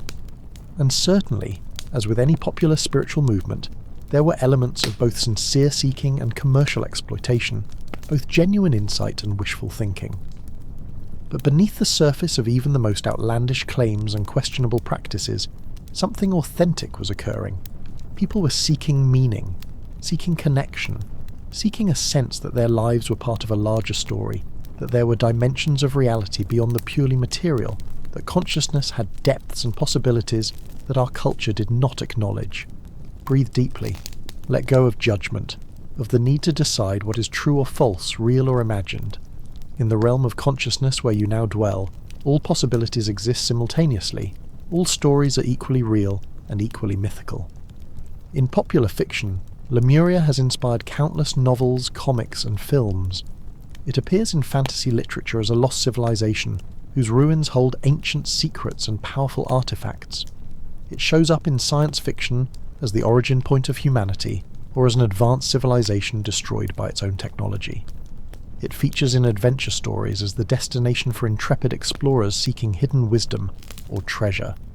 These fictional treatments, while not claiming literal truth, keep the archetype alive in the collective imagination. They allow new generations to encounter the themes and questions that Lemuria embodies. Where did we come from? What have we lost? What might we become? Is there wisdom from the past that we need to recover? The video game industry has also embraced Lemurian themes, creating immersive virtual worlds inspired by lost civilizations, allowing players to explore ancient ruins, uncover hidden knowledge, and experience different forms of consciousness and reality. These games, while purely entertainment for many, can also serve as spaces for imagination and exploration of ideas about human history and potential. In the realm of contemporary spirituality, Lemuria functions as a kind of spiritual homeland for many people who feel disconnected from conventional religion but still seek meaning and transcendence. Identifying with Lemuria, whether through claiming past lives there, working with Lemurian crystals, or studying supposed Lemurian teachings, provides a sense of spiritual identity and belonging. For some, Lemuria represents a gentler, more nurturing energy than Atlantis, which is often associated with power, technology, and masculine energy. Lemuria is frequently characterized as embodying feminine energy, emotional wisdom, intuitive knowing, and heart-centered consciousness. In a world that has long, privileged masculine qualities of rationality, competition, and conquest, the Lemurian archetype offers a balance, a reminder of the value of receptivity, cooperation, and emotional intelligence. Your breathing has become so subtle now, so gentle, that it barely seems to be happening at all. You float in a space of perfect peace, perfect stillness, perfect contentment. Nothing is lacking, nothing is needed. All is complete exactly as it is. The association of Lemuria with the divine feminine has led to its adoption by some feminist spiritual movements as a symbol of a time before patriarchy, a matriarchal or egalitarian civilization, where women's ways of knowing and being were honoured. Whether such a civilization ever existed historically, the need for such symbols and stories is real, reflecting the desire to imagine and create forms of society that honour all genders and all ways of being human. In the world of healing and energy work, Lemurian modalities have proliferated. Lemurian light healing, Lemurian crystal therapy, Lemurian shamanism, these and many other practices claim to draw on ancient Lemurian techniques for working with consciousness and energy. Practitioners report profound healing experiences and shifts in consciousness using these methods. Again, skeptics question whether these practices have any objective reality, or whether they are simply creative repackaging of more general healing and meditative techniques.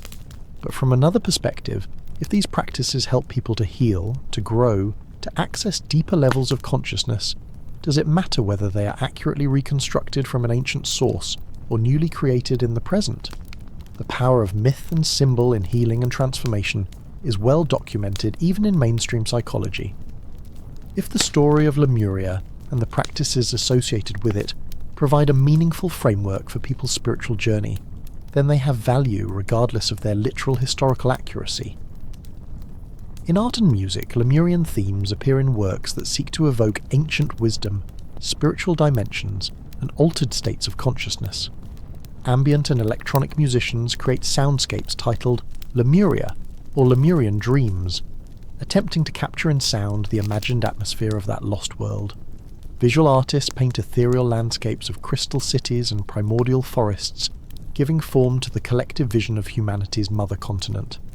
These artistic expressions, while not making factual claims about history, contribute to the ongoing creation of the Lemurian mythos. They help to maintain Lemuria as a living symbol in the cultural imagination, a repository for hopes, fears, and longings that might otherwise have no form or container. Even in academia, though Lemuria is not accepted as historical fact, it appears occasionally as a subject of study, not as a lost continent, but as a cultural phenomenon, a legend that has persisted and evolved, a myth that reveals important truths about human psychology and society, even if it contains no factual information about human prehistory. Anthropologists study how the Lemuria legend has been adopted and adapted by different cultures. Psychologists examine what the persistent appeal of lost civilization narratives reveals about human consciousness and the need for origin stories. Cultural critics analyse how Lemuria and similar legends reflect anxieties and aspirations about technology, progress, and the relationship between humanity and nature. So Lemuria lives on, not as a matter of historical fact, but as a living element of human culture and consciousness, constantly being reimagined and renewed, forever speaking to something deep in the human psyche that needs such stories, such symbols, such doorways into mystery.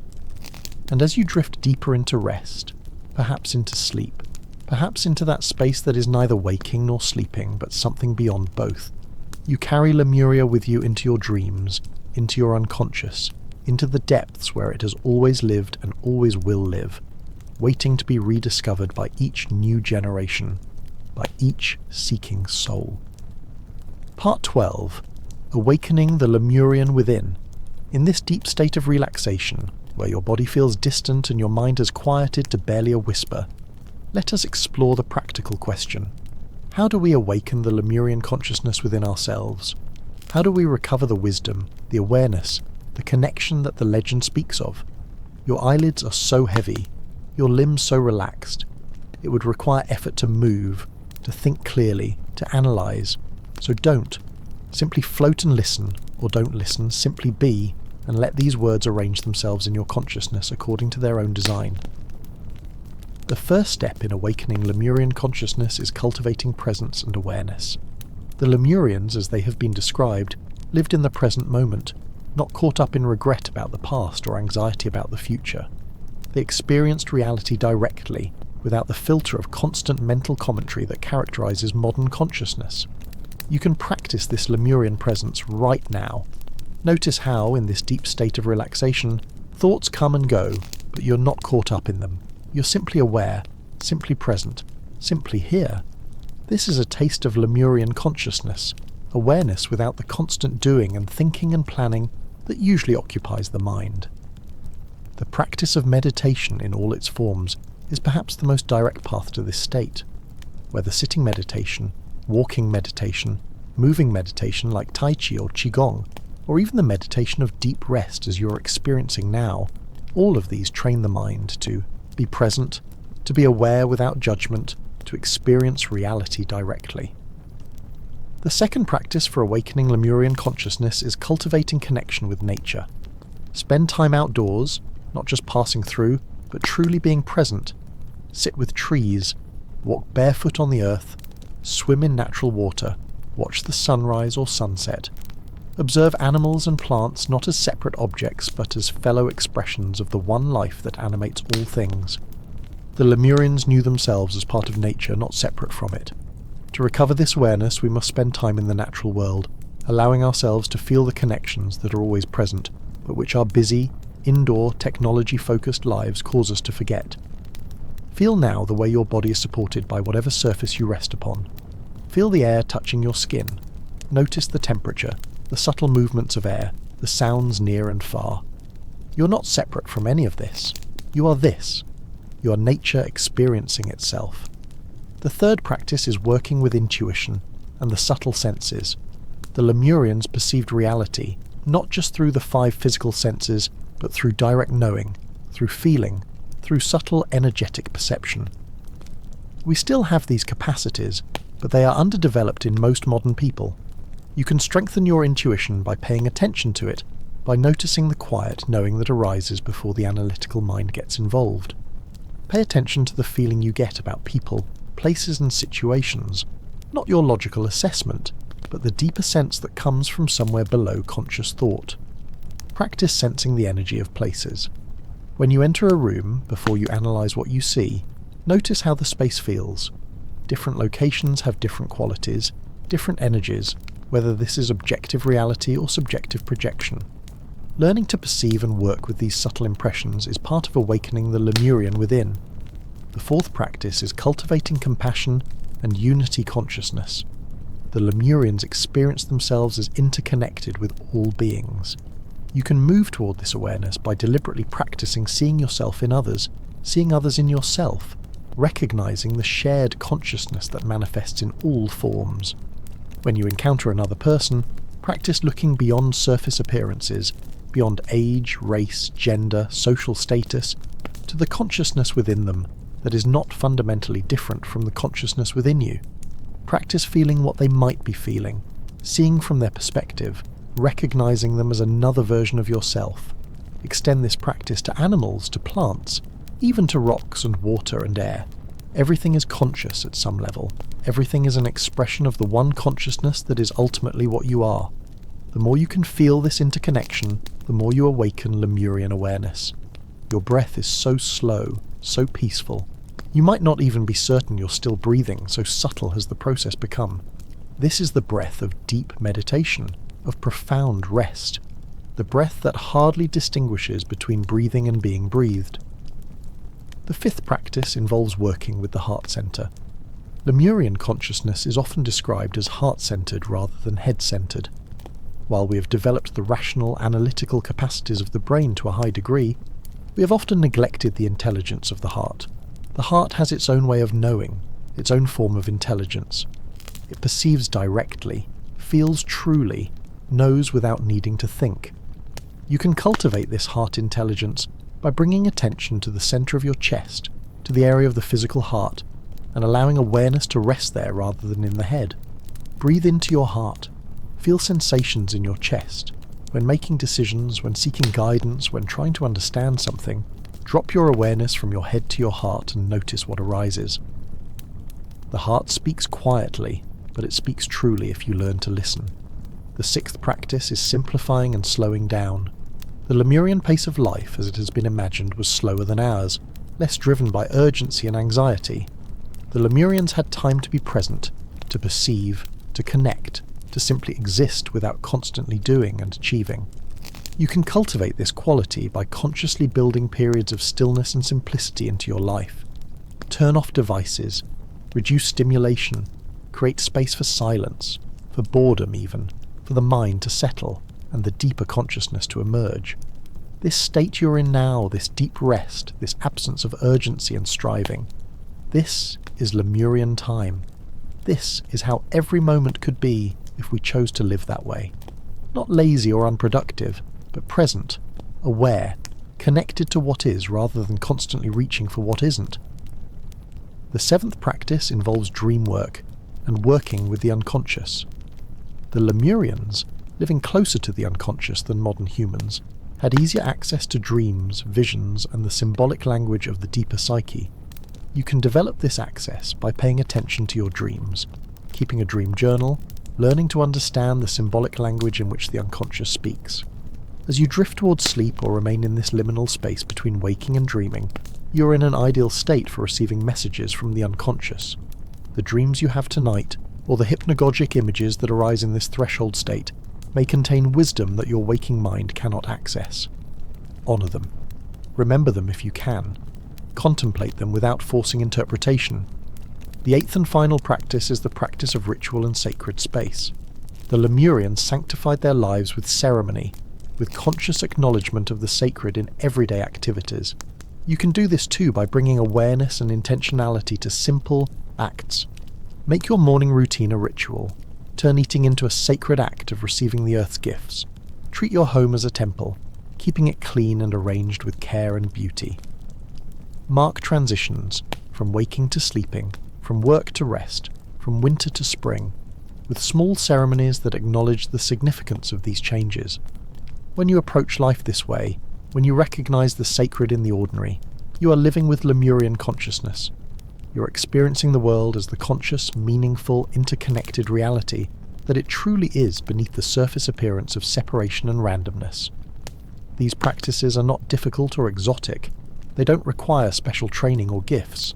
They simply require attention, intention, and patience. They require showing up day after day, moment after moment, choosing presence over distraction, connection over separation, depth over surface. The Lemurian consciousness is not something you need to acquire or achieve. It is something you need to remember, to uncover, to allow to emerge from beneath the layers of conditioning and forgetting that obscure it. And right now, in this moment of deep rest, you are closer to that consciousness than you might be during ordinary waking hours. The relaxation has quieted the surface mind. The drowsiness has softened the boundaries between conscious and unconscious. The peace has created space for something deeper to arise. So rest in this. Abide in this. Let whatever wants to emerge, emerge. And carry something of this peace, this presence, this Lemurian consciousness with you when you finally return to ordinary awareness, whether that's in minutes or hours, whether through awakening or through the portal of sleep and dreams. Part 13. The Future of Lemuria. As your consciousness continues its gentle drift through spaces beyond words, let us turn our attention to the future, to the possibility that Lemuria represents not just the past, but also what is to come, not just what was lost, but what might be recovered and even surpassed in a new form. You're so peaceful now, so still, like a lake without wind, reflecting the sky perfectly, disturbed by nothing. In this stillness, past and future merge, and all time becomes the eternal now. There is a teaching in some spiritual traditions that history moves in cycles, that humanity passes through ages or yugas, descending from golden ages of spiritual awareness into darker ages of materialism and ignorance, then rising again toward the light. The descent is necessary for growth, for the development of individual consciousness and free will, but it is not the end of the story. In this view, Lemuria represents an early golden age, a time of innocence and unity, but also of limited individual development. Humanity had to fall from that grace, had to develop ego and separation, had to descend into materiality in order to eventually achieve something greater, conscious unity, individual awareness that chooses connection, separation that transcends itself through love rather than simple innocence that has never known division. We are now, according to this teaching, in the darkest phase of the cycle, the maximum point of materialism and separation.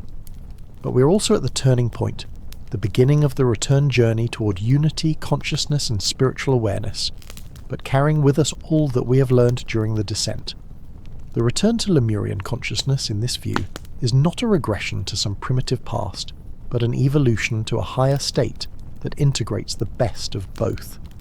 The ancient wisdom and the modern knowledge, the intuitive knowing and the analytical understanding, the unity consciousness and the individual awareness. Let yourself imagine this possibility, not with the thinking mind, which may judge it as too optimistic or too vague, but with the deeper imagination, the part of you that responds to vision and possibility rather than proof and certainty. Imagine a world where people have recovered the Lemurian sense of connection to nature, to each other, to the earth, where we use our remarkable technology not to dominate and exploit but to support and enhance life, where we have learned to balance material progress with spiritual wisdom, individual freedom with collective responsibility, human needs with ecological health. In this imagined future, the boundaries between science and spirituality have become more permeable. Scientists study consciousness, meditation, subtle energies, not as threats to materialism, but as aspects of reality that require investigation with appropriate methods. Mystics and meditators share their discoveries not as articles of faith, but as testable experiences that others can verify. The descendants of the Lemurians, which is to say all of us, have remembered how to perceive energy, how to work with consciousness, how to recognize the aliveness in all things. Children are taught not just reading, writing and mathematics, but also meditation, intuition, and ethical relationship with the more than human world.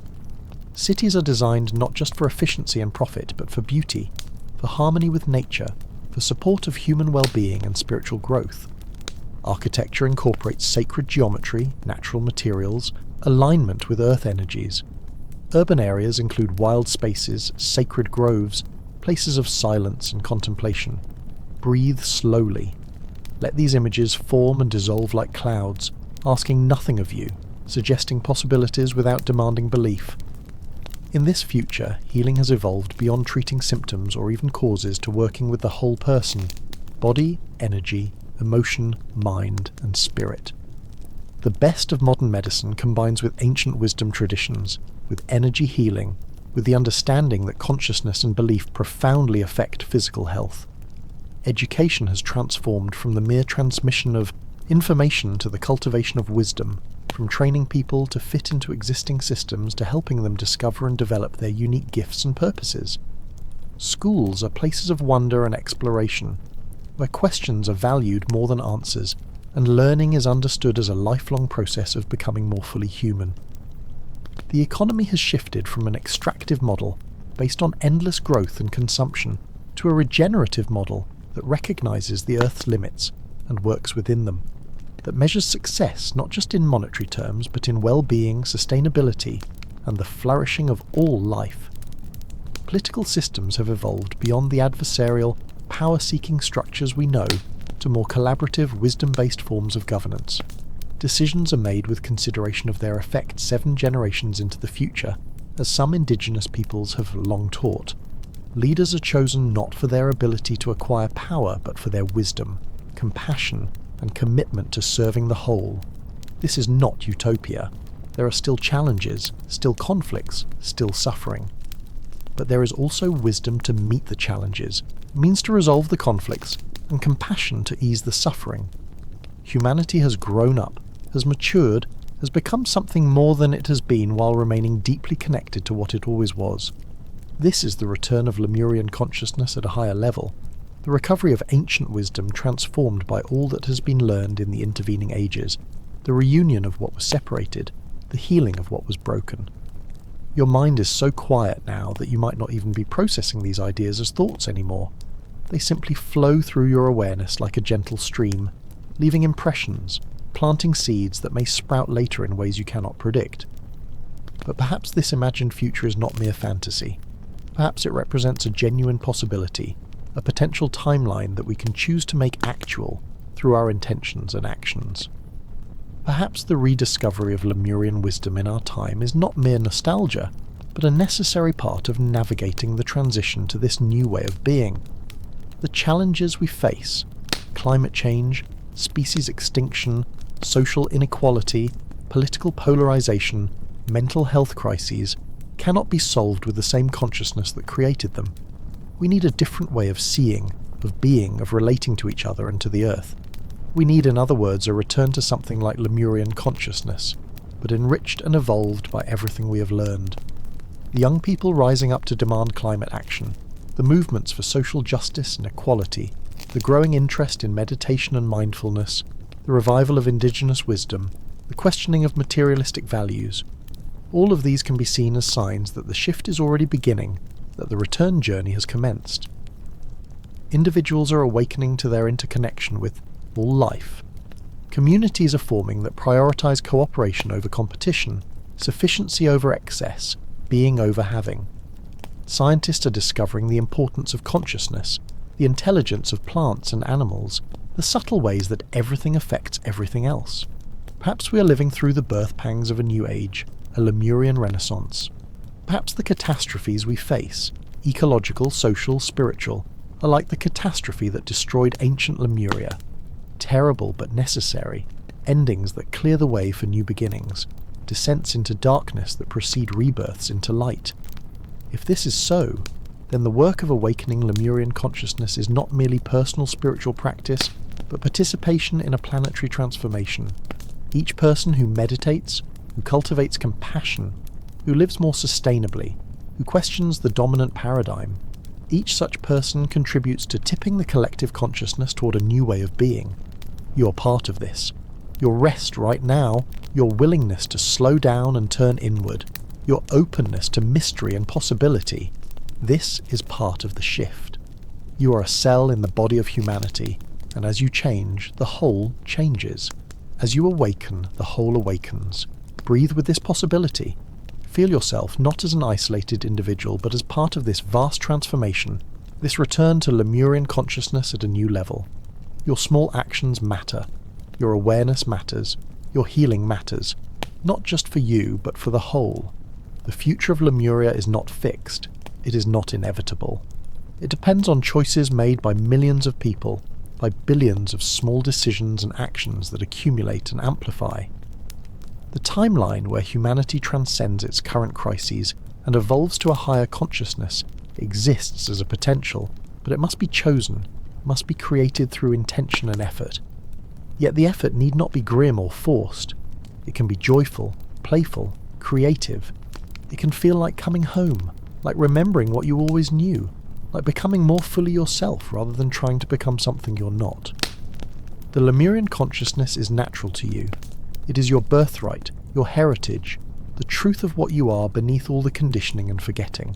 Awakening it is not acquiring something foreign, but recovering something native, something that has always been yours. And in a sense, the future has already arrived. The Lemurian consciousness already exists here and now in the depths of your being, in the silent awareness that underlies all experience. You don't need to create it or achieve it. You need only to recognize it, to relax into it, to allow it to be what it already is. This moment, right now, in this deep rest, in this peace, this is Lemuria. This awareness that holds all experience without being limited to any particular experience. This is Lemurian consciousness. This sense of connection, of wholeness, of being, held by something larger than yourself. This is coming home to the mother continent. So rest in this. Abide in this. Let this be the future you are creating. Not someday, not in some distant time, but now, in this moment, in the only moment there ever is. The future of Lemuria is here. You are it. This is it. Nothing more is needed. Everything is complete. Part 14. The Eternal Return. In this deep space of rest and receptivity, where time itself seems to have dissolved and all moments exist simultaneously, let us contemplate the eternal return. The idea that what was will be again, that what seems to end continues in new forms, that the circle always completes itself. Your body has become so still that you might have forgotten where your boundaries are, where you end and the world begins. This dissolution of boundaries is itself a return to the Lemurian state, a taste of the consciousness that knows no separation. The legend of Lemuria, whether we approach it as history, myth, or psychology, speaks to something eternal in human experience. It speaks to the pattern of unity, separation, and reunion that plays out at every scale of existence. We see this pattern in the life of the individual. Born from the unity of the womb, we gradually separate into individual consciousness, then spend our lives seeking reunion, with others, with nature, with the divine, with our own deeper self. Birth, individuation, and return. This is the journey every human makes. We see this pattern in the life of civilizations, emerging from simpler forms, growing in complexity and power, reaching a peak, declining, falling, and from the ruins new civilizations arise, carrying forward what was learned, beginning the cycle again at a higher level. We see this pattern in the cosmos itself. From the original unity of the Big Bang, matter differentiates into particles, atoms, molecules, stars, planets, life forms, conscious beings, an explosion of diversity, a movement from unity into multiplicity. But mystics and some physicists alike suggest that the universe is ultimately moving toward a reunion, toward a higher integration where all the diversity is gathered back into unity, while retaining the consciousness and complexity developed during the outward journey. Lemuria represents the unity phase of this eternal cycle, the original wholeness before separation. The fall of Lemuria represents the necessary movement into separation, individuation, complexity. And the return to Lemurian consciousness represents the final phase, reunion, integration, conscious unity. But here is the mystery. These phases are not really sequential. They exist simultaneously. Even now, in the midst of separation and diversity, the original unity is present. It never went away. It is the ground of everything, the space in which all forms arise, the consciousness within which all experiences occur. Let yourself feel this now. Beneath all the complexity of your life, beneath all the thoughts and sensations and experiences, there is a simple awareness, a silent presence, a consciousness that is always here, always now, always at peace. This is the Lemurian consciousness that never fell, never separated, never left home. You are this consciousness. You have always been this consciousness. You will always be this consciousness. The person you think you are, with all your history, your personality, your problems and achievements, is like a wave on the ocean of this deeper awareness. The wave arises and falls, but the ocean remains.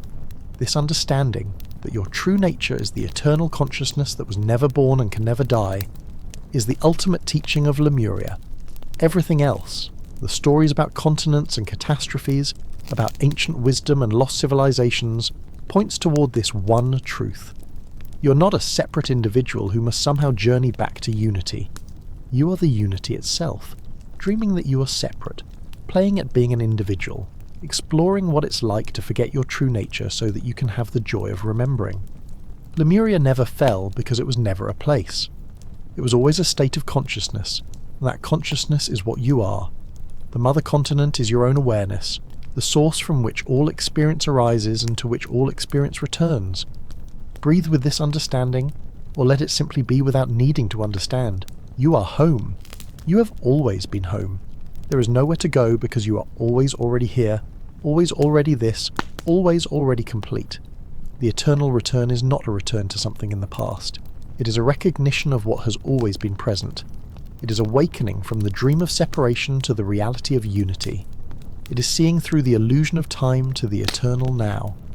It is recognizing your face, the face you had before your parents were born, as the Zen masters say, the face that is the face of everything, the consciousness that is the consciousness of all.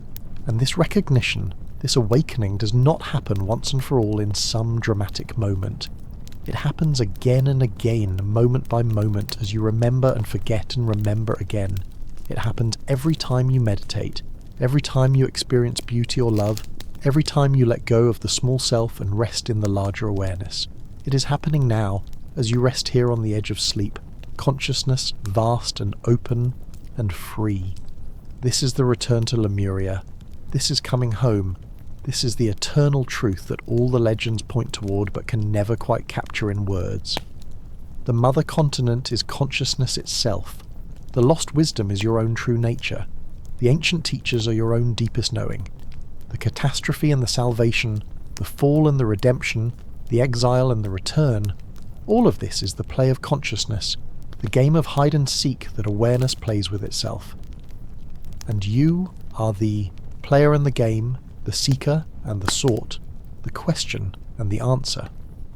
You are Lemuria, dreaming that you are separate so that you can have the profound joy of discovering that you are never separate at all. Rest in this. Be this. Let everything else dissolve into this simple, profound, eternal truth. You are consciousness. You are awareness. You are the source and the substance of all that is. You are home.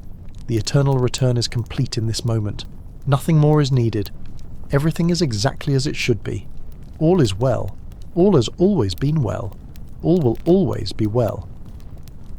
Lemuria calls you not from the past, but from the depths of the present, from the silence beneath all sound, from the stillness at the heart of all movement, from the peace that passes understanding, because it is what you are before understanding arises. Return to this. Return to yourself. Return to home. Or rather, recognize that you never left, that the journey was a dream, that you are now and have always been exactly where you belong, exactly what you are, exactly Lemuria itself. Closing. The gentle night. And now, dear traveller, as your consciousness floats in these profound depths, as your body rests in complete relaxation, as your mind has quieted to the barest whisper, or perhaps to silence itself, we come to the close of this journey, though in truth there is no end, only continuation, only the eternal now extending forever in all directions. You have travelled with us through the legend of Lemuria, through its many dimensions and interpretations. You have explored it as history and myth, as geography and psychology, as past and future, as external place and internal state. Whether Lemuria existed as a physical continent is perhaps less important than what it represents. The unity that underlies diversity, the wisdom that transcends knowledge, the consciousness that is the source of all experience, the home that we never really leave even when we feel most lost. As you drift now into sleep, or remain in this peaceful liminal space between waking and dreaming, carry with you not the details of the story, but the feeling, the sense, the recognition of something true and important beneath all the words. Carry with you the possibility that you are more than you think you are, that your consciousness is vaster than your mind, that your connection to all life is deeper than your separateness, that your home is closer than your seeking. Let the legend of Lemuria be for you what it has always been for humanity, a reminder, an invitation, a doorway to deeper truth. Let it inspire you to live with more presence, more compassion, more awareness of the sacred in everyday life.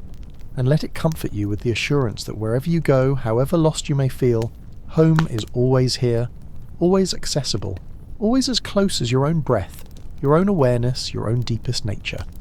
The mother continent waits not in the ocean depths, but in the depths of your own being. The ancient wisdom speaks not in forgotten languages, but in the silence beneath all language. The Lemurian consciousness shines not in some distant past, but in this very moment, as the awareness that reads these words, that hears these sounds, that is the space in which all experience unfolds. So rest now, rest deeply, rest completely. Let sleep come if it will, carrying you into dreams that may contain their own wisdom, their own visions of Lemuria and lands beyond imagining. Or remain in this peaceful state between sleeping and waking, this consciousness that is neither and both, this awareness that is always here regardless of whether the body sleeps or wakes, whether the mind is active or still. You're held by something greater than yourself. Call it Lemuria, call it consciousness, call it the universe, call it love, call it by no name at all, but simply feel it, know it, rest in it. You are safe, you are home, you're exactly where you need to be. Let your breath be gentle and slow, requiring no attention, no effort. Let your body sink deeper into support, every muscle releasing, every cell relaxing, every part of you surrendering to gravity and rest. Let your mind release its hold on these words, on these ideas, on any need to remember or understand. Everything you need will remain with you. Everything that was meant for you has already been received. The story of Lemuria is complete for now. The journey is done, and yet it continues always in dimensions beyond story and journey, in the eternal present where Lemuria never fell and you were never lost. Sleep well, dear friend. Dream beautifully. And know that whether you wake in minutes or hours, whether you remember these words or forget them completely, something essential has occurred here. Some seed has been planted, some doorway has been opened that can never quite be closed again. The mother continent has called you home, and you have answered simply by being here, by listening, by opening yourself to possibility and mystery. This is enough. You are enough. All is complete exactly as it is. Welcome home to Lemuria. Welcome home to yourself. Welcome home to the peace that was never lost and the wholeness that was never broken. Rest now. Simply rest. Let the gentle night embrace you. Let consciousness carry you where it will. Let everything be exactly as it is. Lemuria whispers its final blessing. You are loved. You are whole. You are home. And with these words we release you into silence, into sleep, into the vast and gentle darkness that holds all things, that is the womb of all creation, that is your true home and mine and everyone's. Good night, dear soul. Good night, ancient Lemurian. Good night, eternal consciousness wearing a human form for just a little while. Rest in peace. Rest in wholeness. Rest in the love that created you and sustains you, and will welcome you home when your journey in this form is complete. The mother continent awaits in the silence. Lemuria lives in your heart. All is well. Sleep now, sleep deeply, sleep in peace.